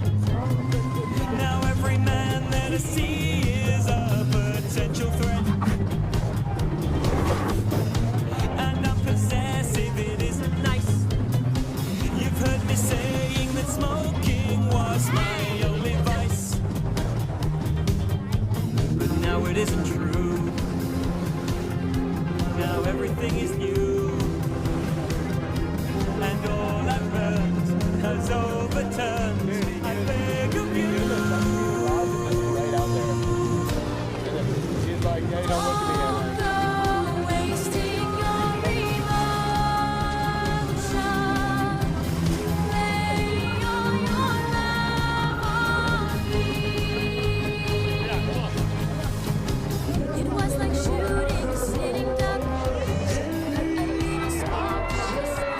The Big Arch. You're gonna love this product. Comes out fresh every time. Longtime Savannah banana. Turn Loco Beach coconut. 4.3 the earned run average. It's the second best mark on the squad. 14 2/3 innings of work. He works quickly, under 4 minutes an inning. And boy, oh boy, the Big Arch looks the part, he talks the part, and he walks the part. 6'4", 225 pounds. All righty, out of Peachtree, Georgia. Did you know, and this could be new knowledge for most of our viewers. I was talking to Andy today. He told me for the first time, he used to live in Hawaii. Yeah, our BTV superfans would know that. We did do a full segment on it, Drake. But You would think, in all the conversations we've had, maybe he would post about it on social media, or didn't know he played there. How old is he? Way to be, Drake. I should follow him back. What would be your guess? DJ Reeves, he's the 4-hole hitter for the Party Animals. 0 for 1. One of the many banana ballers who come from independent baseball. Reeves is in the Frontier League.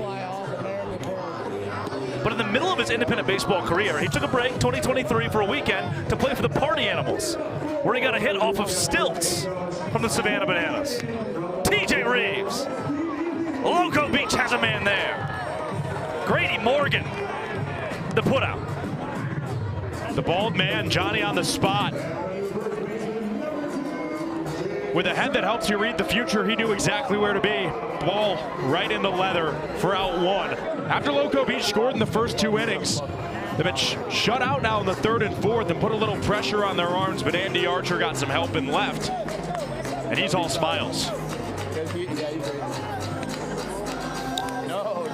Swan is down 0-2. Jason Swan has only struck out twice in his 59 plate appearances this season.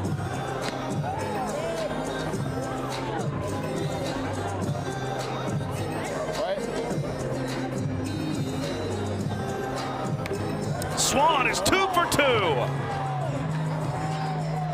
I'm going to go right back to it.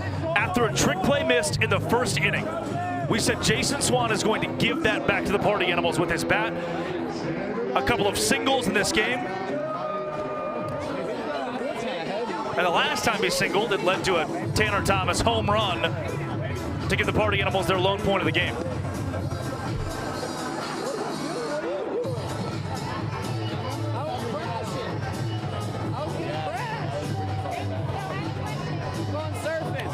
Archer steps off, quick pitch.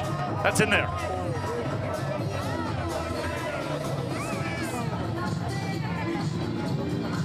That comes with so much experience too. Archer, a 3rd-year banana baller. You see Helton, who's been in the sport for 4 years.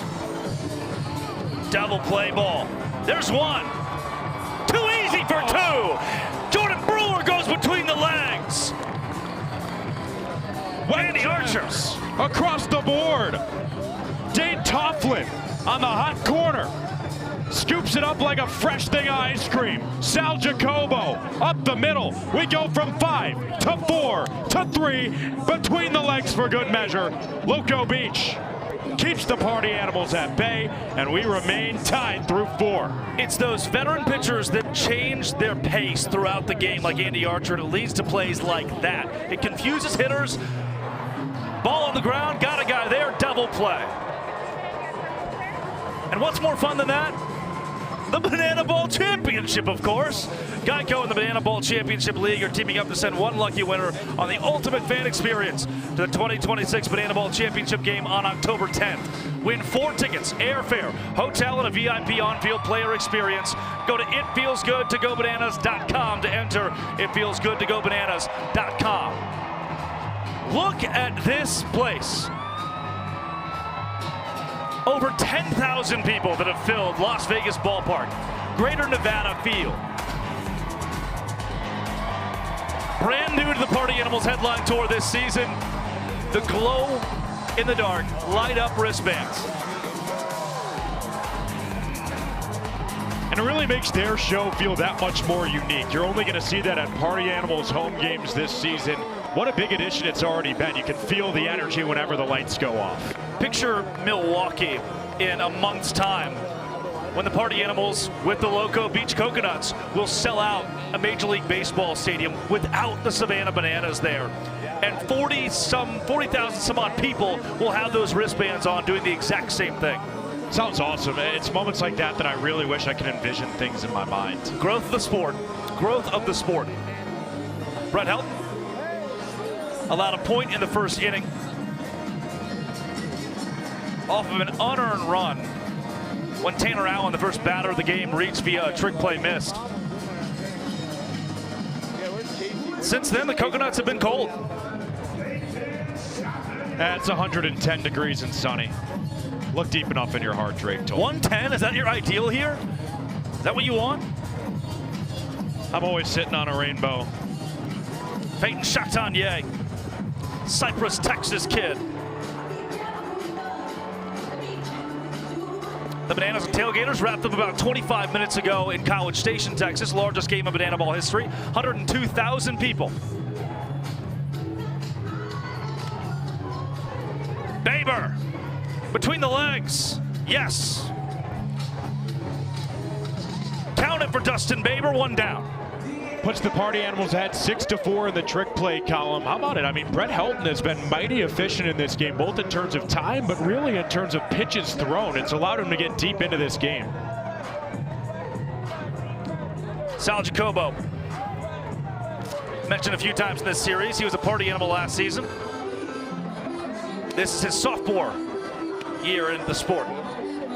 Yeah, you see it. Now 56 pitches for Brett Helton. Through 4 1/3, absolutely. Take that in a heartbeat. This is Sal Jacobo's first time here in the rubber match against his former team. Denae Benitez got the signature walk-up in this 9-hole earlier in the game.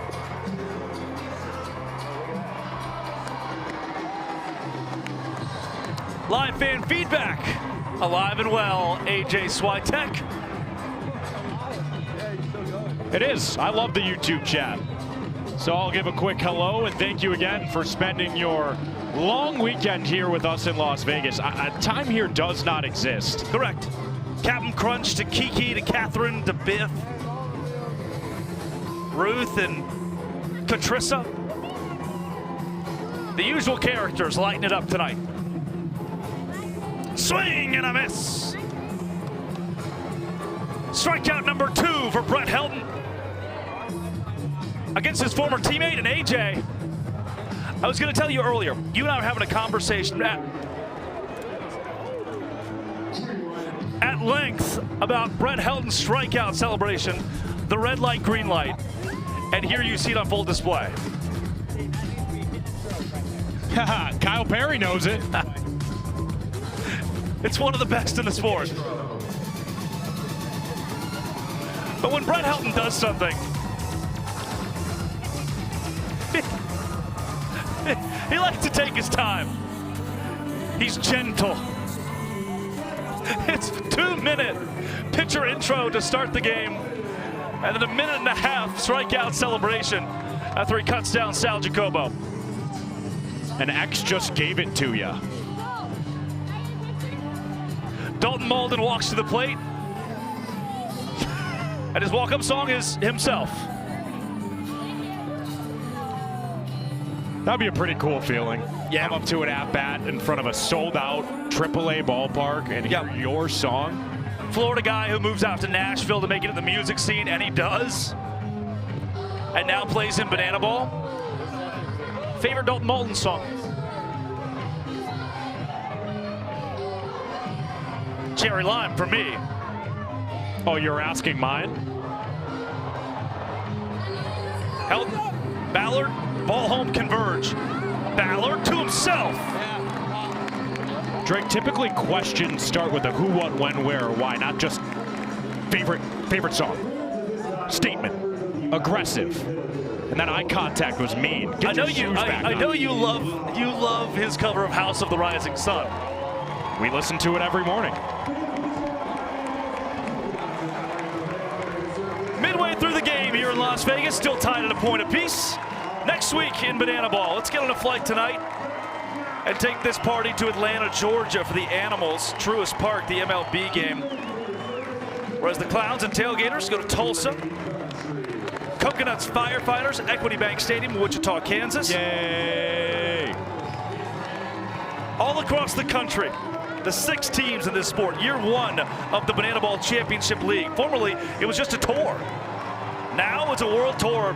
The stakes have never been higher. And one team, those Texas Tailgaters who will take on the Clowns in Tulsa, have already clinched a spot in the postseason thanks to winning the Bananaball Open earlier this year. Back to the field here in Las Vegas. Ashby Vining is mic'd up. Ashby Vining is hot. What is up, everybody? YouTube chat. Ashby Vining's back. You already know, baby. Hey, he's back like he never left. Ashby, the YouTube chat's been asking all night long, what's your go-to slushy flavor? All right, man, when I'm sitting out there, strawberry, man. I read, you know, I've been playing a little roulette, not gonna lie, so I've been betting red. All right, all right. Ashby. Yeah, what's up? What was it like yesterday to be a part of history? 23 hits, a new Bananaball record. Man, it was awesome. Loved every second of it. Grateful we did it. You know, the Firefighters, you know, they say they hit really good, and they do, so to break it off them. Here we got Baber, he's gonna hand me the bat here. Let me tell you something, AJ and Drake, this crowd here is actually unbelievable, man. It is electric. Electric. What happened to his Stein? I don't like that. It makes me uncomfortable every time. Dustin Baber with the beer jug, suds all over his body. Drake, that makes one of us. I love that. I'm going to tell you something. Baber, last time I did this on the visitors, first pitch home run. So we have to be very careful here. I have PTSD Call from the it. fastball middle play. I love that play. Absolutely not. There it is. Good. I mean, it wasn't that far off there, Ashby. Thank you. No, a little cutter, but no doubt. I love working with Andy. The pace we work at is just so good. He works at a really good tempo, commands the game. Is it nice having a guy out there with so much Bananaball experience?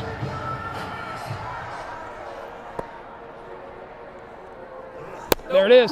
There it is. Got him. I'm going to say it is nice. That a boy. And that's How about it? Oh, Andy. We're going to dance it out, baby. We're going to dance it out. We're going to dance it out, AJ. Can I help you, sir? No. I'm just looking. Got him on the backwards K. Free smells. And now the Jimmy sexiest man on PA, Tanner Thomas. Hey, he's already got 2 homers this series, Ashby. Make sure you're attacking that back foot. You talk about a guy who's hot, man. It's number 4. He's shooting beach balls at Loco Beach. But we're going to change that right here. We're really going to change that. Oh, I don't know. That was a good cut. Thomas a home run last night, home run in his first plate appearance tonight. Andy looks in, takes a pitch, and the pitch. Oh, change up. Did he go? Here we go. No, he did not. Oh. Come on. Tanner Thomas, very strong approach right here. Andy looking in, I'm going to give him a fake shake. Then we're going fastball in. Good. Looks in, he nods, and the pitch. Fastball in, fouled it off. Can a fan do it? Fans. Oh, they did it. Ashby, you lead the league. 3 fan-caught foul balls against you. What's that feel like? Yeah, not good. And considering one happened when they were wearing a Coconuts jersey, not good. And he lost that jersey so quickly, too. I know. It's just... How fast they grow up. Oh, Thomas. That one looks like it's out of play, though. Will leave the complex foul. Tanner Thomas taking his time stepping in the box. Back foot in. We're gonna see if we can get in the hands here. Oh my! Ashby, was that there? Come on, Scout's honor. Hey man, that's what you call a frame job, baby. That's how I get it, baby. That's what I do. Hey, I like that. That's moxie. I like that. Come on.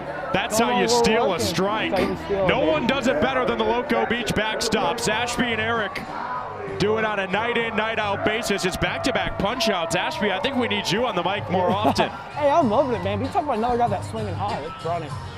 Yep. Got it there. Ashby, what surprised you most about Las Vegas? Shoot, no sleep, man. I'm not gonna lie. I don't think I've gone to bed past 3:30. But you know what I've learned this trip is, man, I can go out and have a good time and still ball, baby. That's the type of guy I am. Yeah, Ashby, last night we got back to the hotel and you told me I've learned a lot about myself. I said, what have you learned? You said, well, I don't need to sleep and I don't need to think. No, I don't. And Emily, you know, I got the baby. I'm like, coach, she's moving around 24/7. I don't even know if my baby's getting any sleep up there in the womb. That's good. That's really good. The baby can tell it's in Vegas through the womb. I don't know if that's a good thing though, right? Sin City has that kind of magic to it. To Brewer, he bobbles, gonna go for the trick play, and he gets over, gets him out, boys. What a job. Ashby, you're coming for our jobs. No one does it better than you two, man, and I'm super blessed to be on the mic with y'all. I love each and every Man, one. what a sweetheart. The Ashby. face of the beach. Wow. Beach to you. Beach to you. Michael Schwartz, we have a celebrity in the Coconuts dugout, I'm being told. Yeah, look who's joined us. He is back. We found him in Vegas. Fake Toll. How are we today?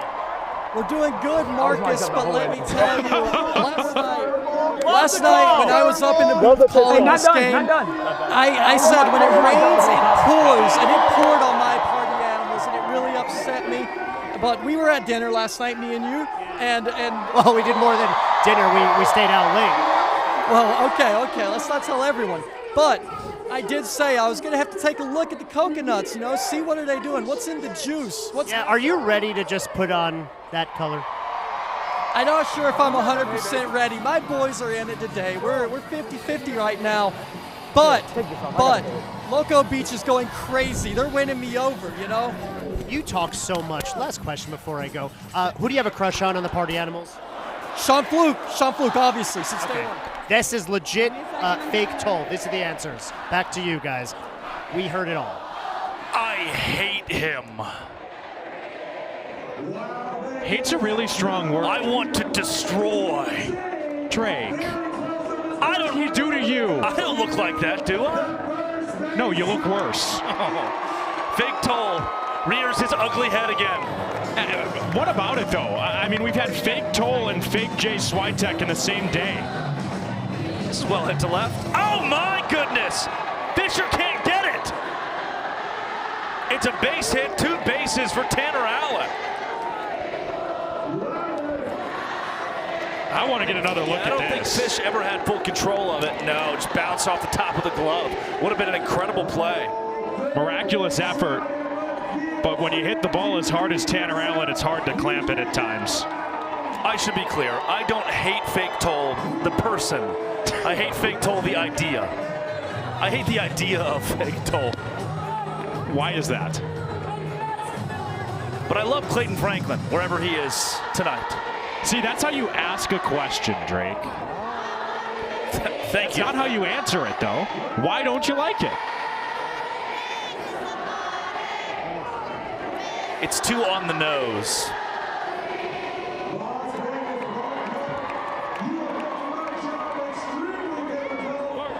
Dane Tofflin.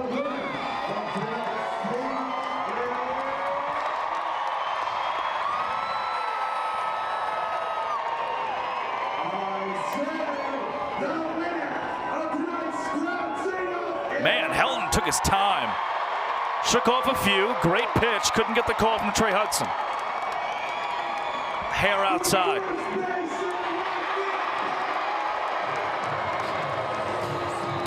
Tofflin. Will this stay in play?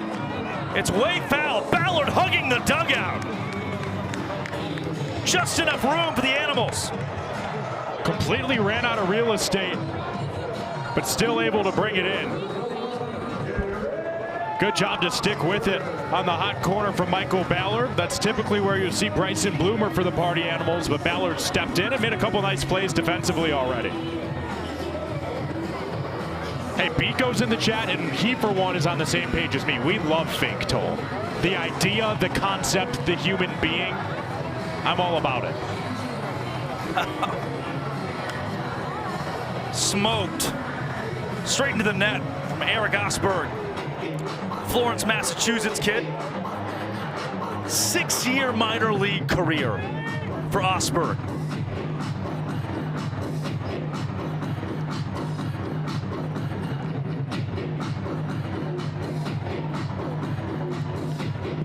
He went no doubt bomb last night, and this is one of the deepest parks in all of baseball.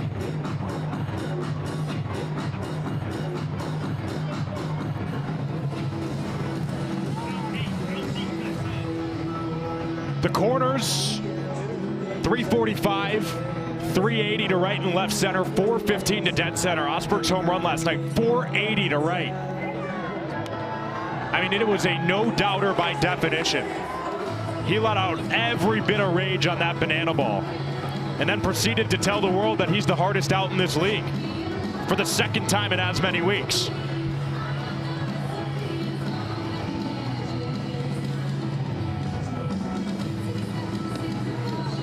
Got him! Backwards K!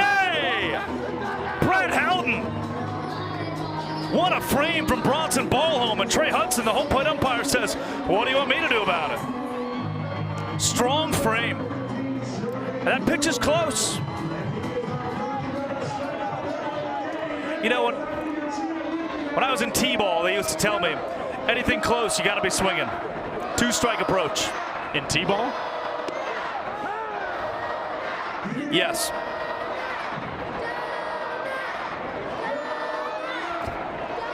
I pitched a lot of 2-strike approaches in T-ball.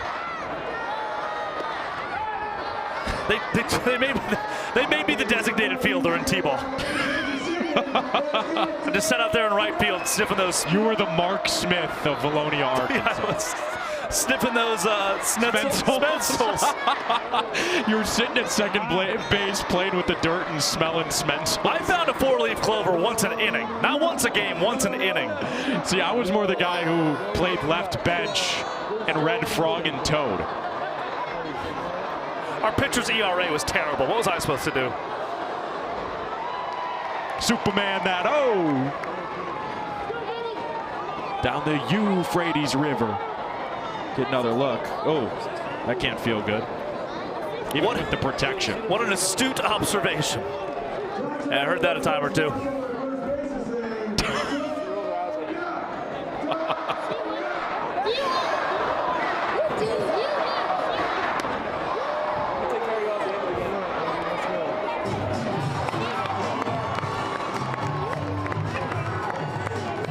Nice.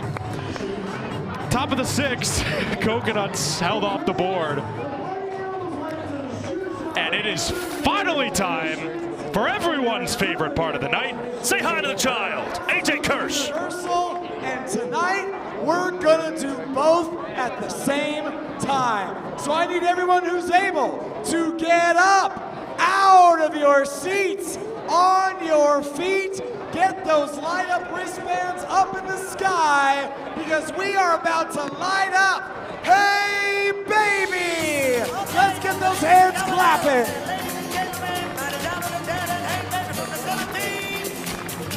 Okay, put your hands up in the air, the hand in the air. On, everybody sing now. Here we go.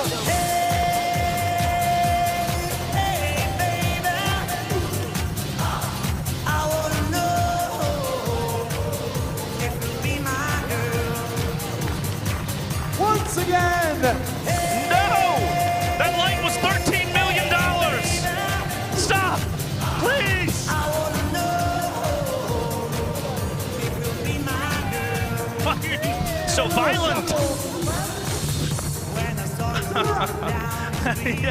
I don't like playing this game with you. You don't play fair. This is cruel and mean. You know what? My security's here. You're done. Yeah, now what, huh? Now what? Now what?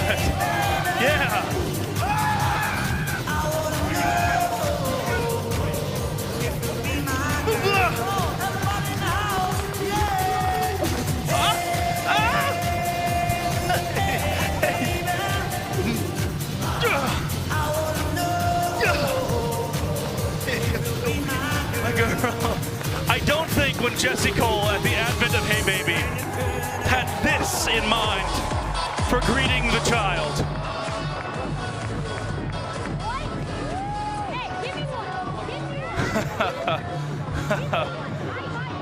Ouchies.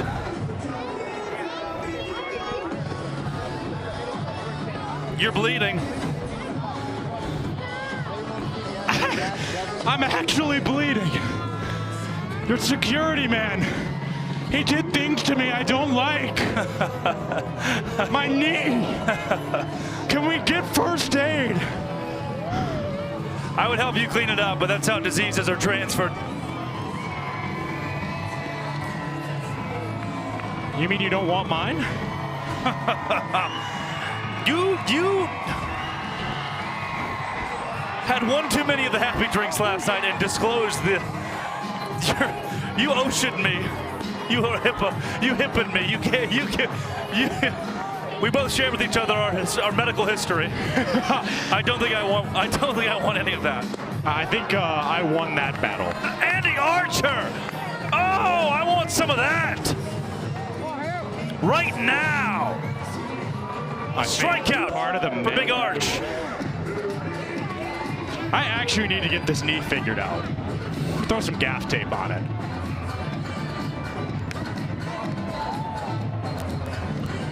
Hey! Shout out the aviator staff. Band-aids for the Band-Aid. And a wound wipe. The party animals, by the way, AJ, the second time through the lineup, struck out 5 times.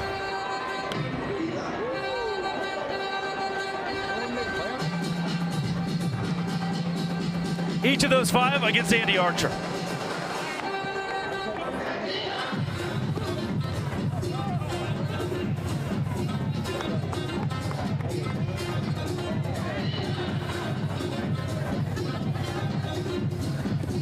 Anthem, good takeout. Neither team has thrown a ball 4 sprint tonight. We're in the bottom of the 6th. Right on cue. It helps the animals.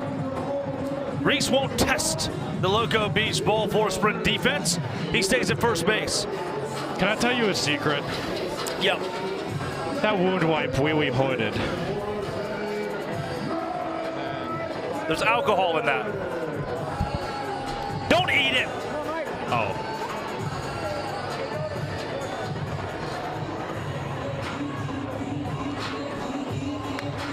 Ballard, right field. This is a base hit. Hampton, he might get the wave. He's getting the wave. The play at the plate. He is saved. The party animals have walked off the 6th inning.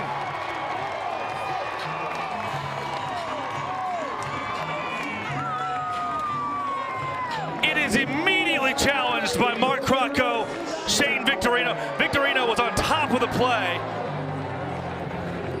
He's safe. Drake from that angle. Touch the plate. That's that angle is going to be tough. Yeah, I think he's safe. He's safe. Hey. Both of these replays have shown us that the Loco Beach Coconuts and their fielders are running off. The entire defense understands. They run to the dugout. Loco Beach will lose the challenge. They have 0 for the rest of the contest. Trey Hudson, smile and wave, boys. Smile and wave again. Come on, another one. Well, you can't bring the challenge home with you in your pocket, so I don't mind it on a bang-bang play. Trust in your guys, especially with a relay in from Gideon. The best arm in the league. But ultimately, that is a really, really good job to evade that tag and get underneath it. That's why you slide head first. Yep. Hudson nailed the call. That said, we still have not gotten an official ruling from the umpiring crew here in Las Vegas. They're still looking at this. The minute has expired. They've got to make a call.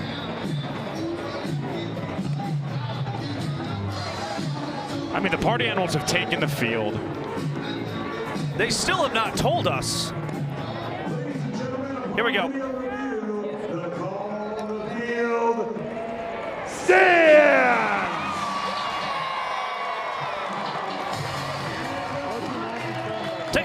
Trey Hudson, you nailed it. Tight play, close call. Reese Hampton getting the wave from Thomas Sims Shady Simino at third base. Good stuff.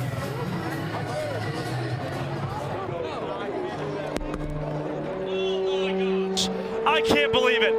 Buckle up. Buckle up. Sit down. Stop whatever you're doing. Middle of surgery at the hospital. Stop and behold. Synchronized swimming. Have you ever seen this? It is majestic.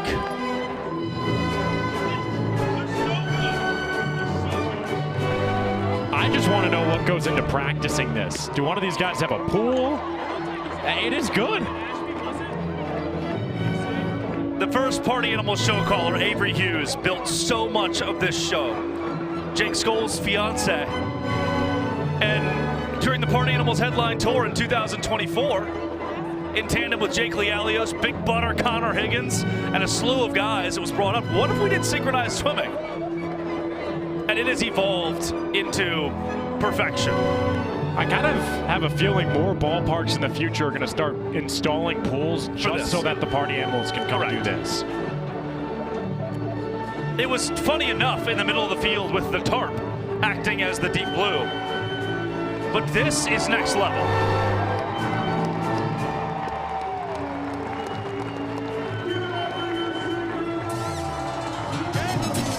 Grab a towel, boys. You've earned it.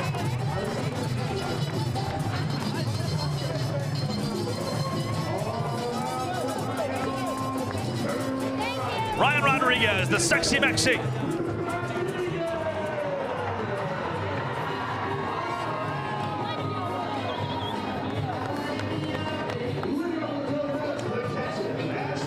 What a rude hello. He's got to face Ashby Vining. Rod making his 7th appearance in 2026. Has allowed 4 runs. All 4 earned in his 5 innings pitched this year. My goodness.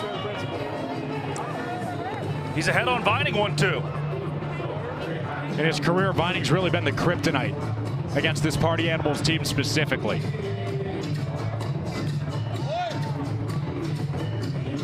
But Rodriguez and his change of pace, from what you just saw, clearly has Vining out in front right now.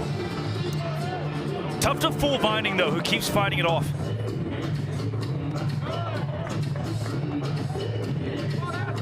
His ability to change pace and change speed. Velocity, that is. So impressive. Very tough play for Baber. No, it's not. He's Derek Ginger for a reason. And that reason is that he is Ginger. Doesn't hurt he can do that, though, too. Really good play. Dustin Baber's charged and got Ashby Vining by a few feet.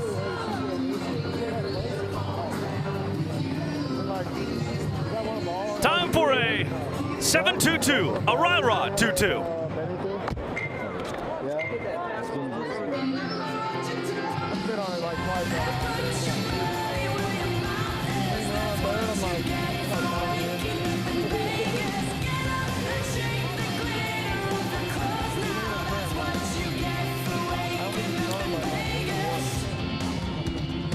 Rod, a bit outside.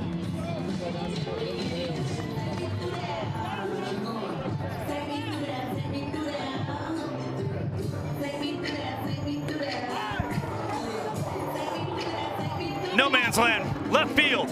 A-Cup? No! Diving play! Fisher can't come up with it. It's in fair territory. And it's a stand-up double for Gideon Antle. Sometimes when you're playing as well as Gideon Antle, it feels like nothing can't go your way. By no means a particularly hard-hit ball, well struck. No, it just found its way into the Bermuda Triangle. Great chase from Fisher, but that is the definition of no man's land. Right hugged up against the foul line in that part of the park. It's really hard for even the best fielders to get a read and get there in time. That's the second time Fisher has been bitten by an impossible play that he tracks down, just hits off of his glove.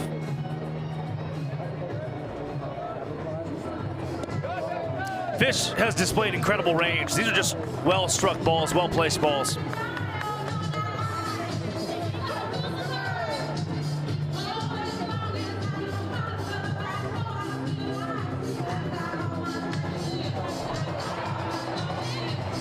Straightaway center.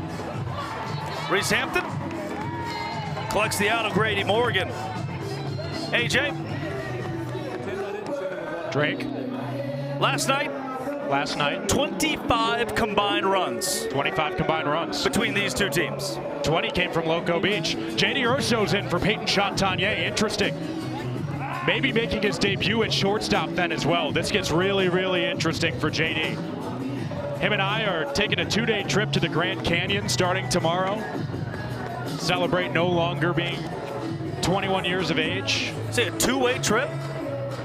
No, we're flying out of Phoenix. Urso is one of my favorite personalities in the entirety of this league. He's just a guy who gets it. He's been dealt such a hard hand, being stuck behind a third rounder in his position, Peyton Chatagnier, but he shows up to work every day. He grinds his tail off for moments like this. Reminds me a lot of the role Sal Jacobo played last year for the Party Animals. Take it where you can get it. And Jacobo has now earned himself a everyday spot for the Coconuts. Urso could soon do the same. Ball four sprint. Every fielder for the Party Animals has to touch the ball. The Coconuts can go as far as they want. Gideon Antle will score. And the Nuts lead the 7th inning 1-0. Well, when you're looking to carve out a spot for yourself in one of the toughest lineups in the league, if not the toughest lineup in the league to do such, plate appearances like that will help. It's an RBI ball for a sprint for JD Urso that brings Blake Benson and Denae Benitez out to celebrate. Man, these are two of the best dancers in the league.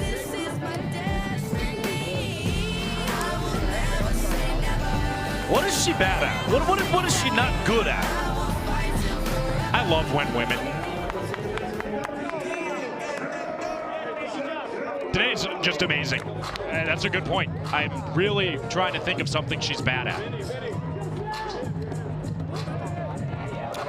Talking to Mark Crocco today, the head coach of the Loco Beach Coconuts, he said, she's got heart. She's just a kind human being.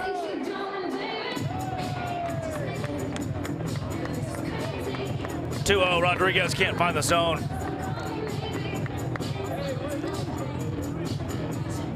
Two down here. Rod just needs one pitch.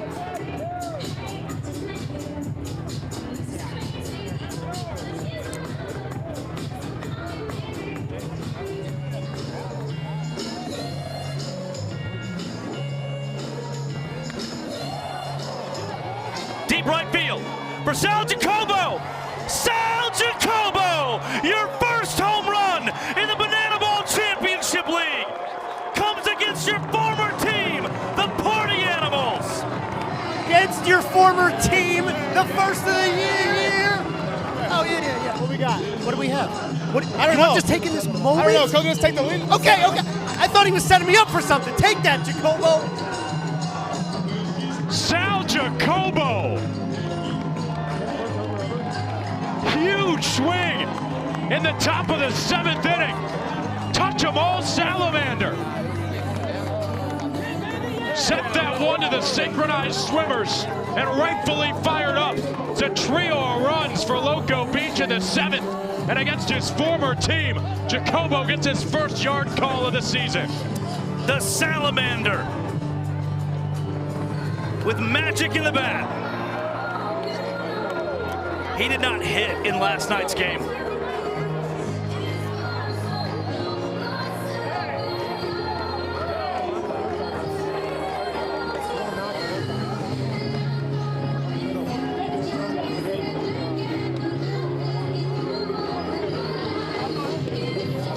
after a night where Sal didn't step to the plate one time.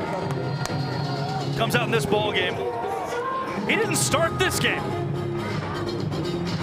in the lineup. It was Denae Benitez who had the 9-hole. Sal Jacobo slated in mid-game and goes bomb.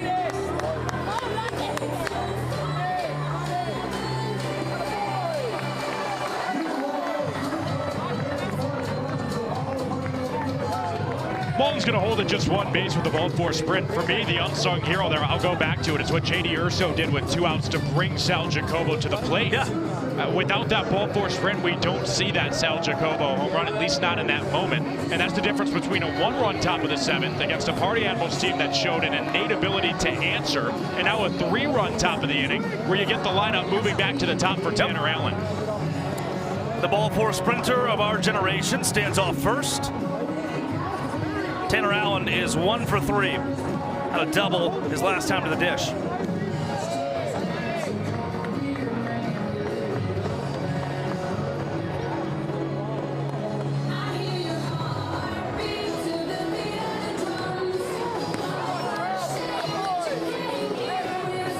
Ryan Rodriguez just struggling with the command right now, working on his 29th pitch in this half inning.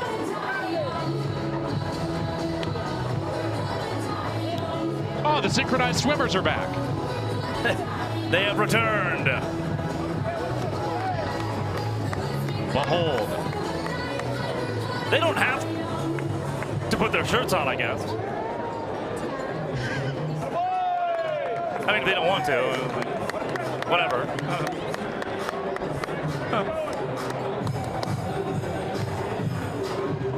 Like, it's not that big of a deal. Why did you immediately follow that up by taking Tylenol? Malden gets the wave from Shane Victorino. Malden to the plate, the plate. Oh, he's out. Wow! My goodness, big bow to Andy Cosgrove. Rookie to sophomore, what a connection. Wow, magical.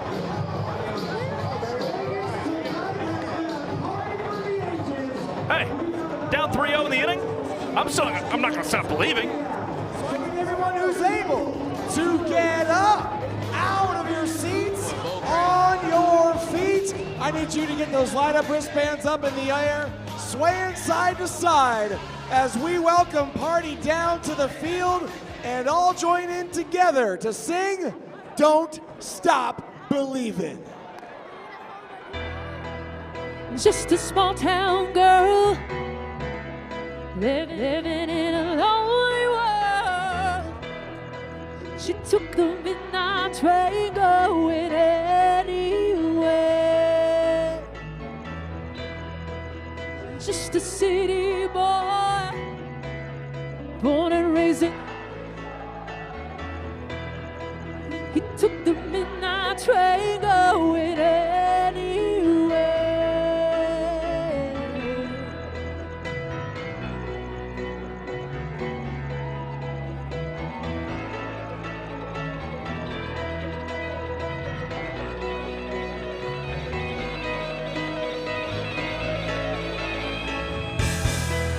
Singer in a smoky room, the smell of wine.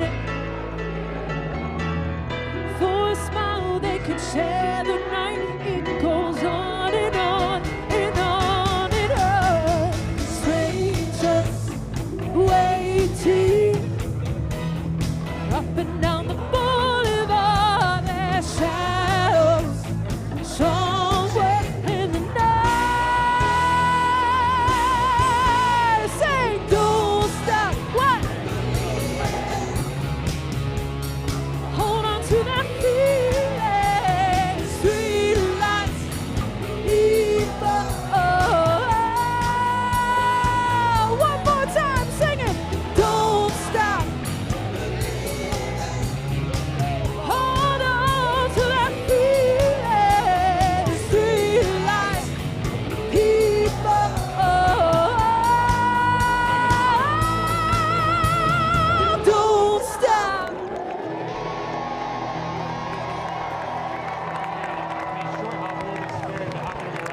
Well, that never gets old. Section 102. Row 4. 3 people just stood up to go to the bathroom, family of 3. They'll be back in a second. And those may be the only empty seats in Las Vegas ballpark. That kind of crowd, an incredible atmosphere on a Saturday night. And the 10,000 plus will be treated to Brett Carson. Paves the path to dual threat Brett. He's been carving out more and more of a role in the lineup. Still so important, however, on the mound for this Loco Beach team. 1-0 the record. The ERA has ballooned a bit due to some control issues in his last couple of outings, but Brett Carson, when he's at his best and in the zone, is really tough for opposing batters to face because he has deceptive stuff that all jumps in different directions at the last moment. Look, if you're up with us on Saturday, May 2nd at 11:38 on the East Coast, still watching this game, you know ball, you know banana ball. So here's a tier 3 banana ball analysis. Jake Skoll, the MVP, is at the dish. Animals trailing 3-0 in the inning. Tier 3 analysis.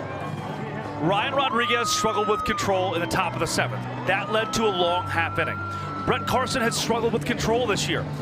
If we see 2 or 3 ball 4 sprints here, you start to look at the clock and once again think about where that time is, knowing the Party Animals have had 3 straight games not get to the 9th. Bingo. It's even more of a hot topic with recent history here for the Party Animals. These two teams didn't get through 9 innings on night 1 or 2 of this series. Heading into this year, the Party Animals were the common denominator in games that didn't go 9. They're just so entertaining. And that's entertaining as well. Brett Carson runs away from the MVP's barrel. The 3rd strikeout for Jake Skoll. Rare 0 for game for X. Brett Carson says clock it. 1 down, 22 to play.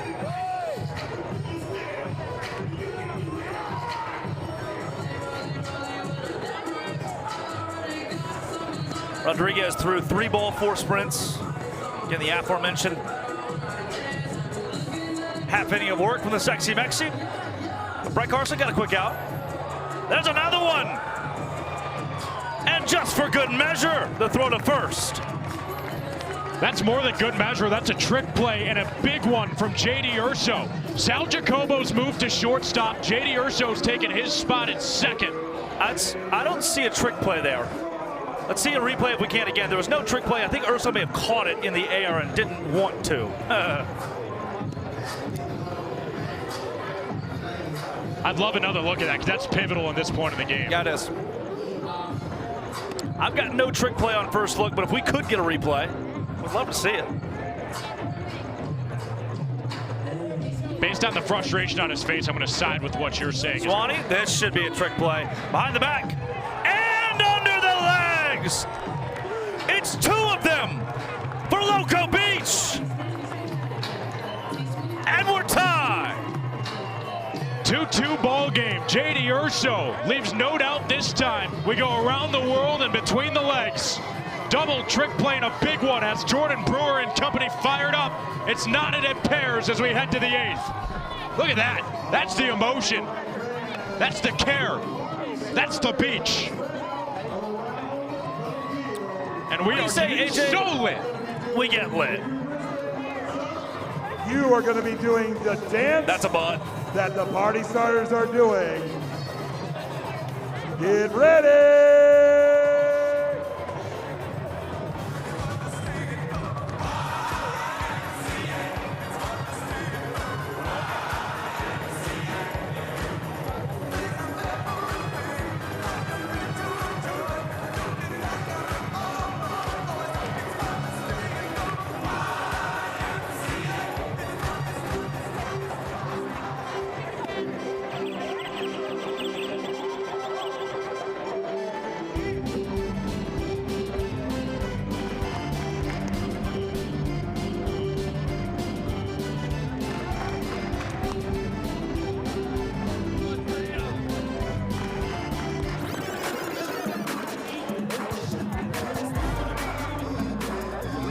So the concept here of Get Lit is, as the video board shows different prompts of dances like the chicken dance or the Cupid shuffle, the crowd will participate.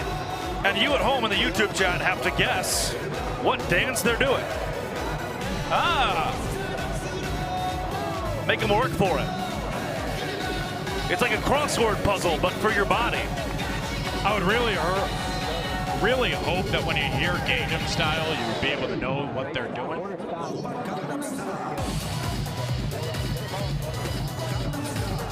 But if not, I ruined the surprise.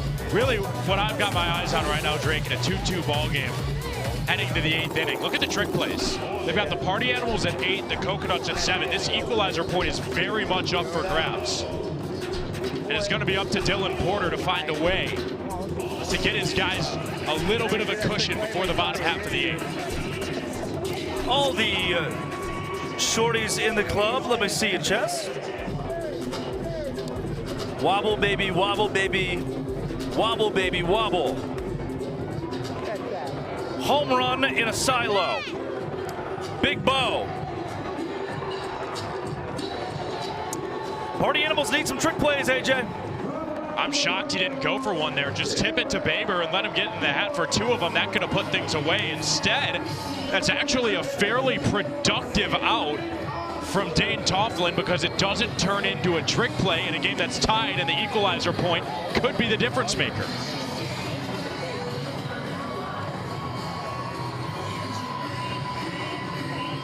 I want to go back to that Urso play where he caught it on a line drive, that line out.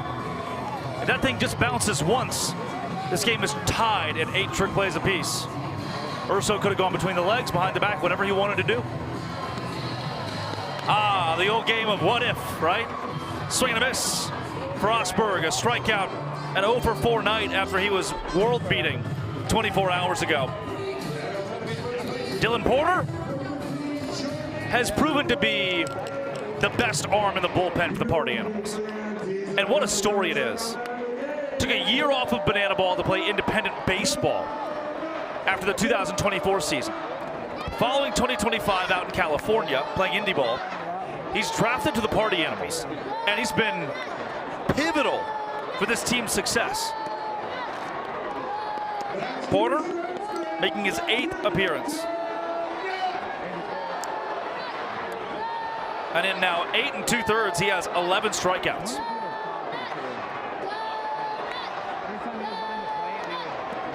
It's one of my favorite stories as well. Really speaks to bananaball and its draw, its appeal for the players specifically. That after trying something else, Porter wanted to come right back to the pink and green. The pistol squat, trick pitch.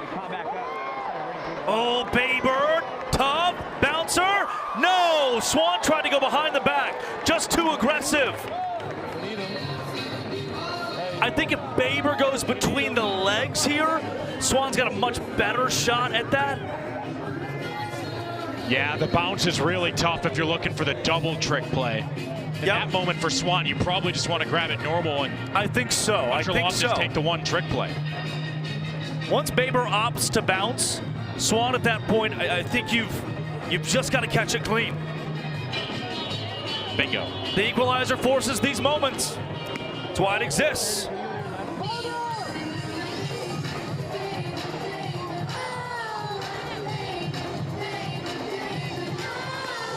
Oh.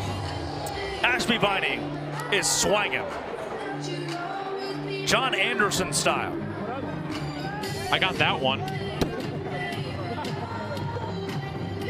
0-2.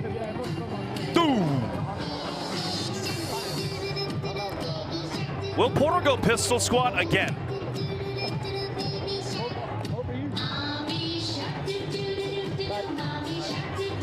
Not with the runner at first. Baber redemption. Baber. Wow. I mean, that's a mistake, Drake. What is... You've got to have a trick play there. Let's go back to the one from Urso that I just mentioned, by the way. We have a clean replay of it now. Couldn't tell if it was a line drive. And let's see it. I don't know. Let's slow that down. If we can back that up and slow it down, Because AJ, you saw trick play. I thought he may have caught on a line drive. It does look like it bounces. Yeah. I don't think he's going between the legs. That toss up in the air is not a trick play. The optic from this angle almost looks as if he's trying to go between the legs, but I'm not sure if that's the true case. Let's see it again. Is that between the legs? It's an optical illusion because every time I watch it, I'm getting more confused. I don't think it. I mean, look at that. Did he? I don't think it is. I don't think it is. From this angle, certainly. But if that is, I'm going to make myself useful and go run over and ask our official score. I'll be right back. Yeah, here are the other trick plays that have been confirmed in our game so far. 8-7 is the score. Party Animals leading in the trick play category. The equalizer point. If the visiting team has more trick plays going into the final inning of the game, they're awarded an extra point. We are in the 8th inning. If the Loco Beach Coconuts garner 2 trick plays in the bottom of the 8th, they'll have a 3-2 lead headed into the 9th. That is obviously game-changing. Got confirmation the official trick play count is 8-7 in favor of the Party Animals. Not a trick play, you're right. The optics looked like he was trying to go between the legs, never actually did. The ball did hit the ground, but there was no trick play converted from JD Urso. So you're dead on the money. The Coconuts are going to need 2 this inning to take the lead. Thank you, Gene.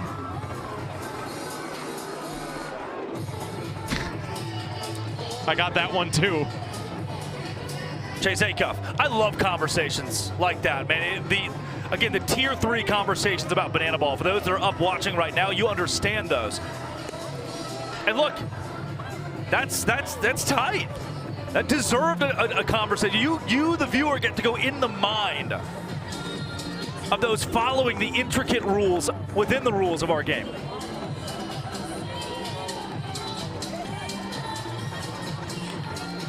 Acuff. Base hit. This one's still going to the wall. Chase Acuff, run, young man. Picks up a double.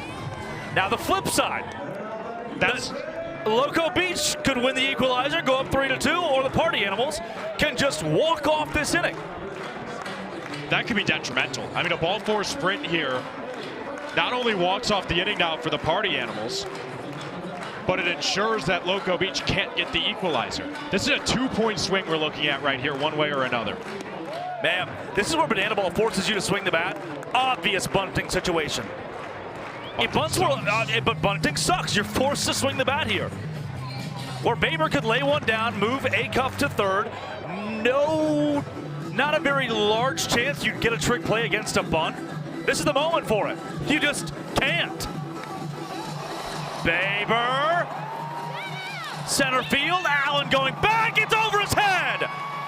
That's why bunting sucks.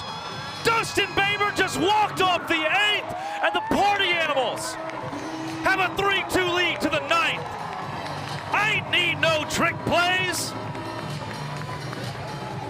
Babus can have a double.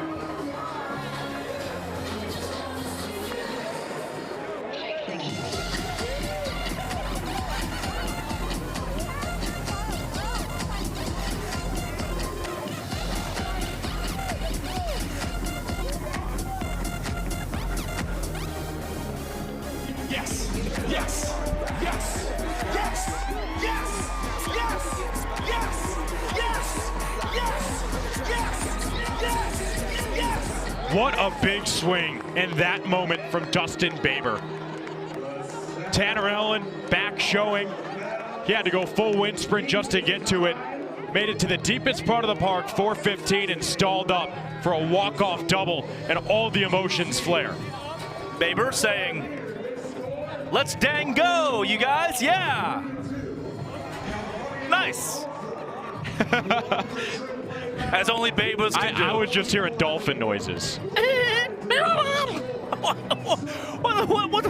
Now, what kind of dolphins you been around lately?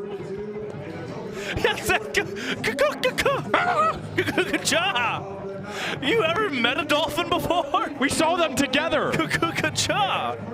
On your boat. They were speaking to me. Nachos, Nachos Lemonheads. My dad's boat. My boat. Thanks, Dad. Sean Fluke. It's the ninth inning of a big game. Recording a video for Peter Holden and Andy Cosgrove. What is Fluke doing? He's making dolphin noises. I can't. Are your Dolphins scared? It is the ninth inning. Every run counts as a point. Peter Holden will close. Gideon Antle at the dish. Let's do some banana ball. You ready, kid? Aye, aye, Captain. Antle played hero in Tallahassee. A home run to keep the Loco Beach Coconuts alive against the Firefighters on the first night of the 2026 season. And it didn't just keep the Coconuts alive, it gave them a lead in a game where they trailed. Now Gideon Antle, pressure cooker, faces Peter Holden. Antle has done it again. It's bounced off the wall. Antle will settle for the stand-up double, but how big is that? Bigger than big, larger than large. It's the biggest of largest again. Gideon Antle, Mr. Primetime, always elevates his play when it matters most. That's why you want him up in the biggest moments. Let's talk dirty and Hawaiian. Cojones, golden batter time. Ladies and gentlemen, the Loco Beach Coconuts are invoking the golden batter rule. Hitting in place of Grady Morgan is your golden batter, Jordan Brewer! Well, you talk about guys you want in the biggest moments, the biggest spots. That's where the golden batter rule comes into play. It's once a night, you get the opportunity to bring anyone you want to the plate. Third golden batter try for Jordan Brewer this season. Tying run on second. He's the go-ahead at the dish. Mano-y-mano, who wants it more?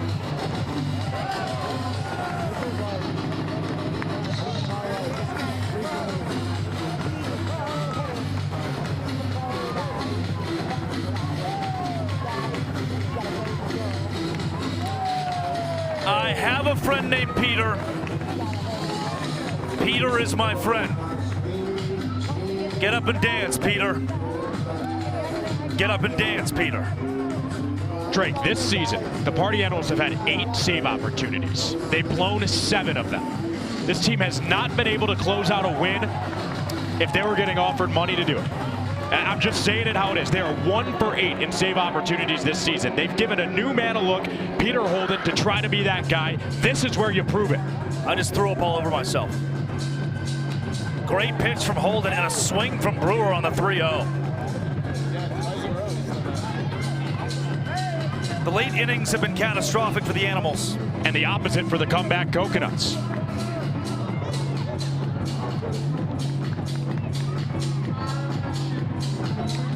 Holden with Hampton playing in due to the 3-ball count. He's still got the range. Hampton shading forward. He knows that on ball 4, he's got to sprint in. Even so, just that fast to track it down, and there's 1 out.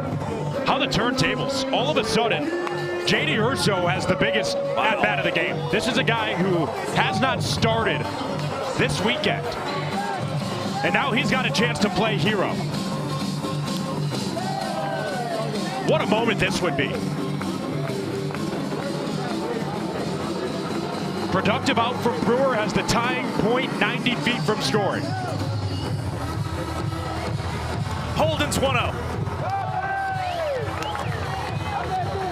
Did something very similar to Jordan Brewer and had to work back from it.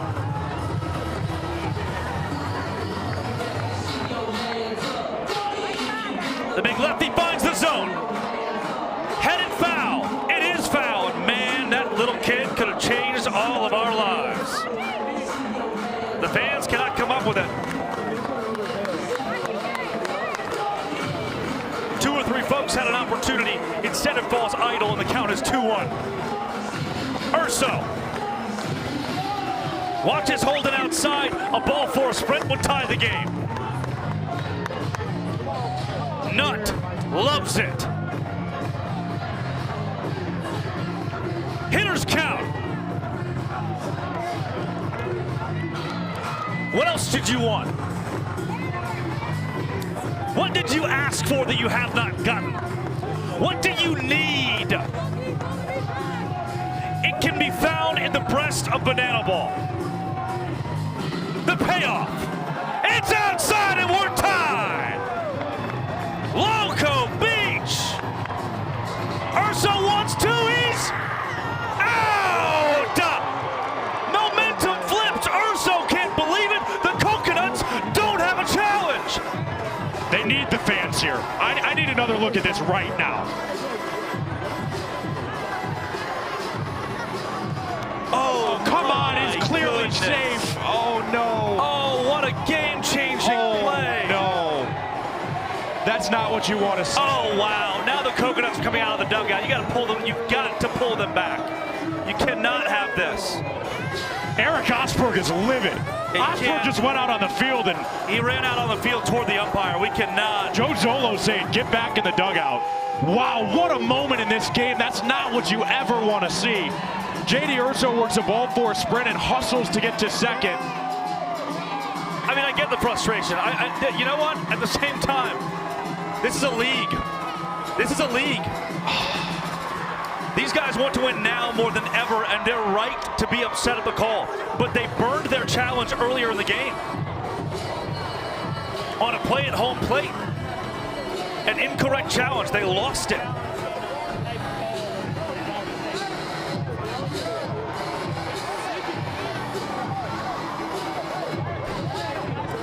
Two strike on Sal Jacobo. Oh, wow. We play on. Still huge to tie the game there. A massive break for the Party Animals. Huge to tie the game. Sal Jacobo. Let's go to the bottom of the ninth. The Party Animals need 1 point to win it.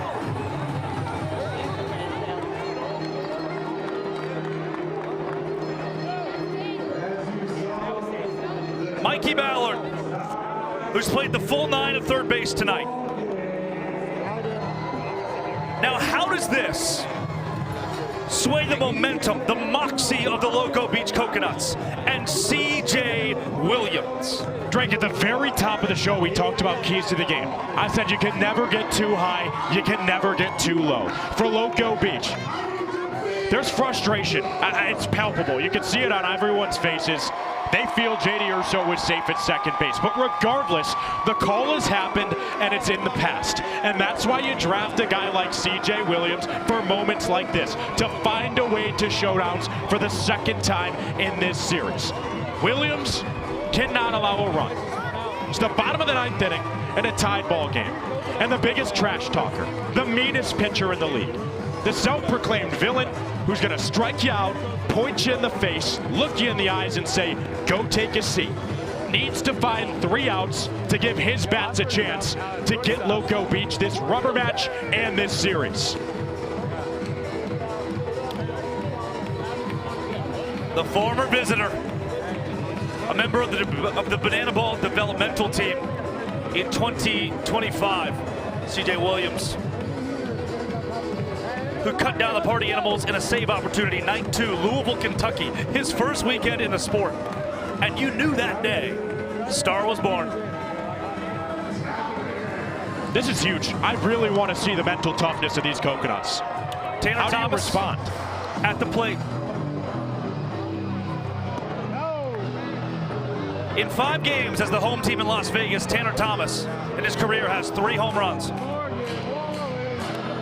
including 1 tonight.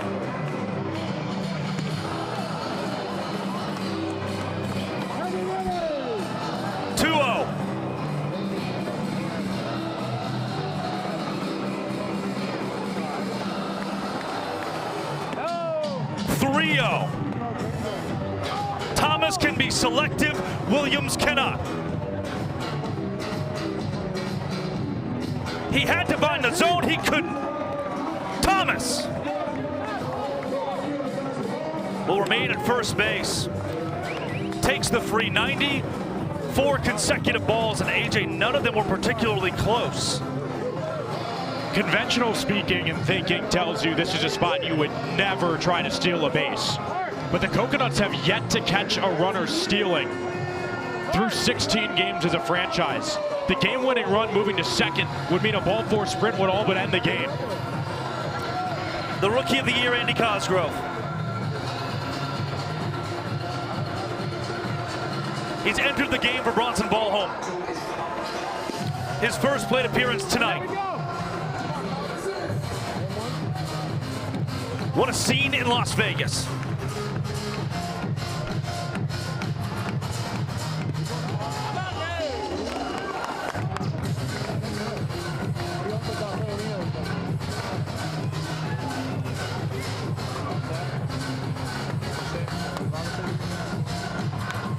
Cos, double play ball. There's one, and only one. What a play from Dane Tofflin, though. On the hot corner, that's game altering. If that gets by, it's over. Instead, the Coconuts are able to get the lead runner. Something on the ground here now can send us to showdowns. Eerily similar to night one. The Coconuts pull off a ninth inning comeback. Can CJ Williams find a couple more outs and force us to the greatest rule in sports? I can't do more showdowns, please. I'd like to opt out. No franchise tag on that. Mark Smith goes. He's safe. That's huge.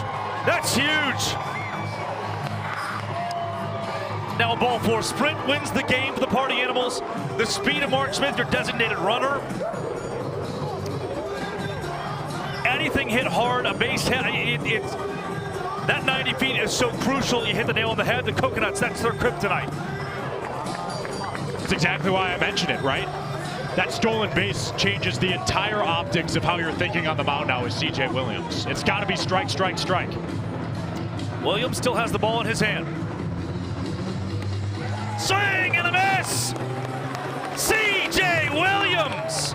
Let's talk dirty in Hawaiian cojones! Strike, strike, strike! CJ Williams is a bad, bad man. No golden batter for the Party Animals. They want Reese Hampton against CJ. Hampton, the switch hitter.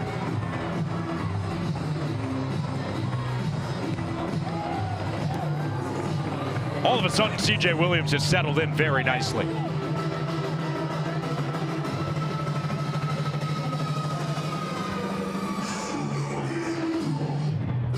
The 0-1. It is now 0 balls, 2 strikes, 2 outs. A man at second base, tied in the 9th inning. The Loco Beach Coconuts, the Party Animals, Las Vegas, Nevada. Williams eyes his prey. The righty from the stretch. We're going to showdowns!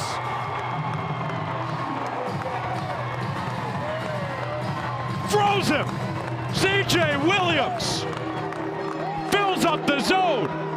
Back-to-back punch-outs with a runner in scoring position in the bottom of the 9th. CJ Williams reminds everyone why he's the baddest man at the beach. And for the second time in this series, we need showdowns. Let's take a look at the rules that make this so unique. No one has gone to showdowns more this season than the Party Animals. 4 times. This, their 5th.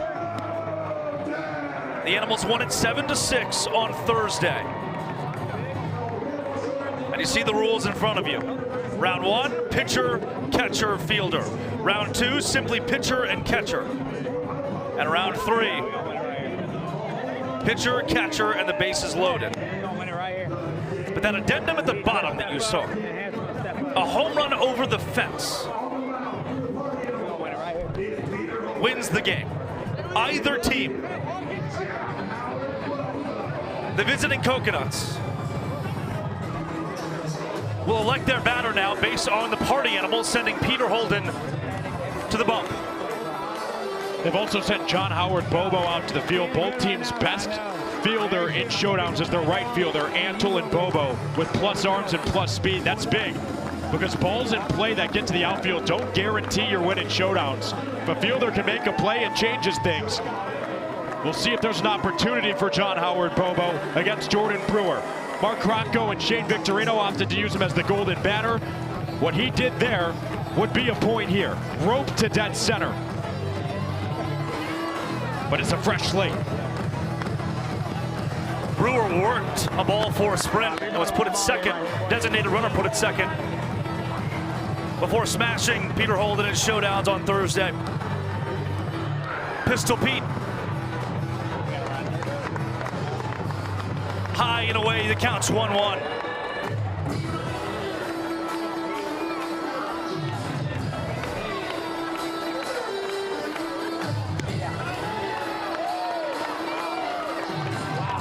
A hair up, a hair out. And Holden knows if he misses against Brewer, there's a ton of power in that minor league bat. Brewer! Fair! Bobo racing to the ball.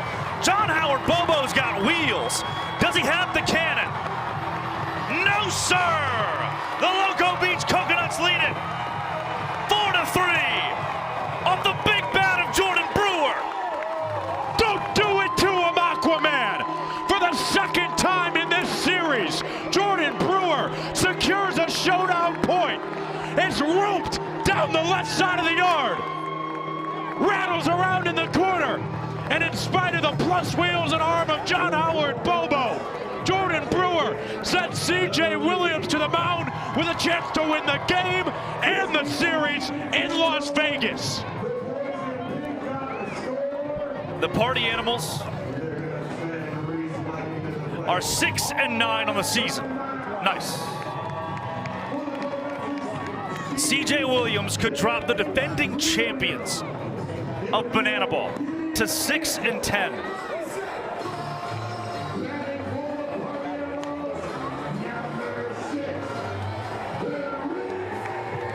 What a dichotomy of games at the spectrum of the sport. Showdowns Thursday, a 6-0 Loco Beach blowout last night, where they scored 20 runs, and tonight, showdowns again. Reese Hampton, who just struck out against C.J. Williams, walking to the plate. Loco Beach, 0-2 in showdowns in their young history. They've yet to show an ability to close one out. C.J. Williams is the guy you want out there in this spot. Just got to find a way. Hampton needs but one swing. He was the first to ever launch a home run out of the park to win a game in showdowns against the Savannah Bananas in 2023. At the very least, his team needs him to tie it.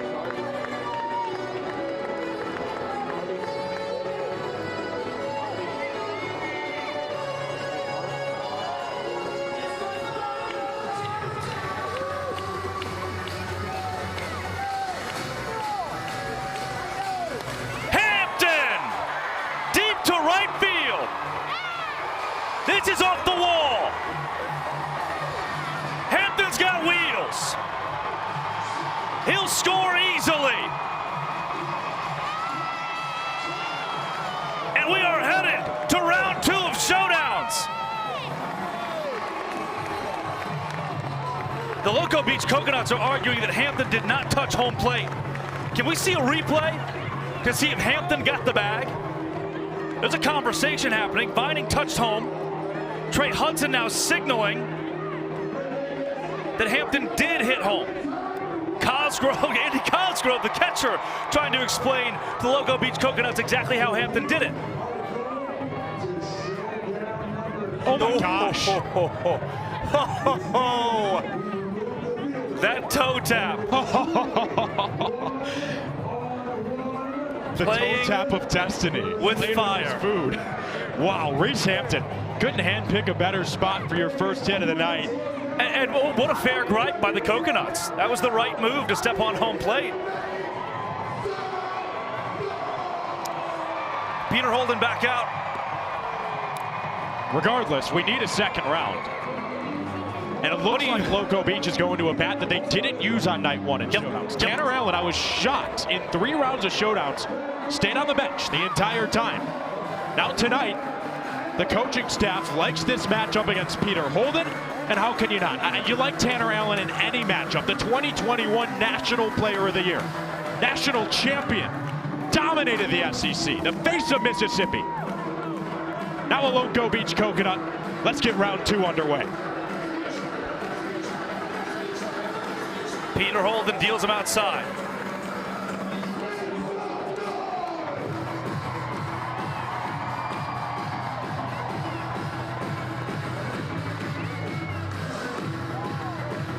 Allen ahead 2-0.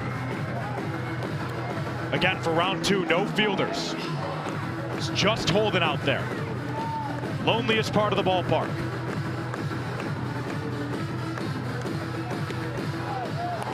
Holden gets the call.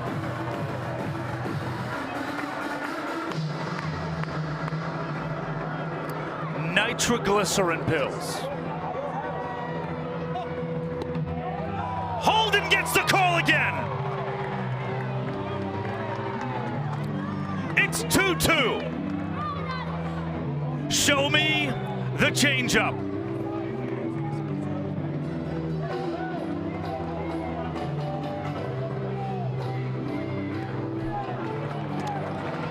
Survey says no. Ball 4 would put Tanner Allen at second base. He can opt to remain at the dish, and a designated runner would go out for Loco Beach. Holden, a payoff pitch, round 2 of Showdowns. Tanner Allen to left field. There is no fielder. Holden would have to do it himself. Peter can stop running. This isn't even close. Tanner Allen scores and Loco Beach leads again. Tanner Allen! That's how you teach it. Teach tape from TA. Drilled to left. Never a chance for Holden to chase it down. Rolled all the way to the track. Stalled up against the wall.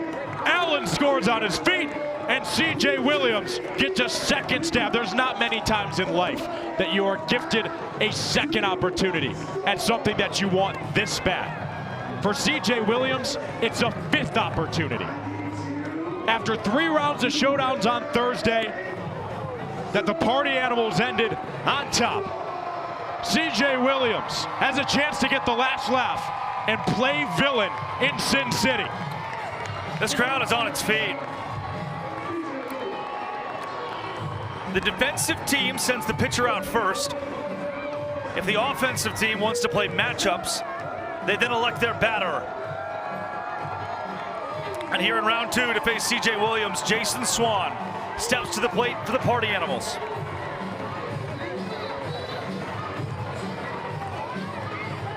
A series on the line. Each team has won a game here in Las Vegas. It's Jason Swan at the plate, CJ Williams on the mound.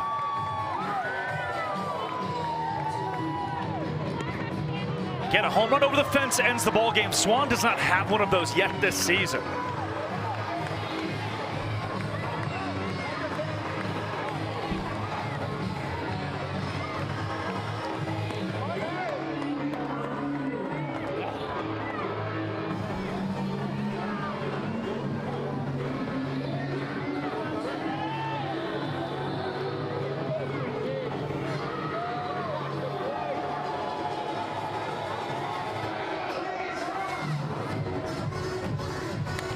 Swan, it's over! CJ Williams, showdown shutdown! The Loco Beach Coconuts will own Las Vegas! All that's left is the tag!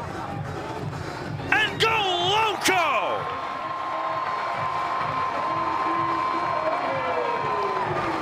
High into the sky, CJ Williams forces the exact contact Let's go, Loco, baby! In a season full of firsts, for the first ever time, the comeback Coconuts are victorious in showdowns by a final score of 5-4.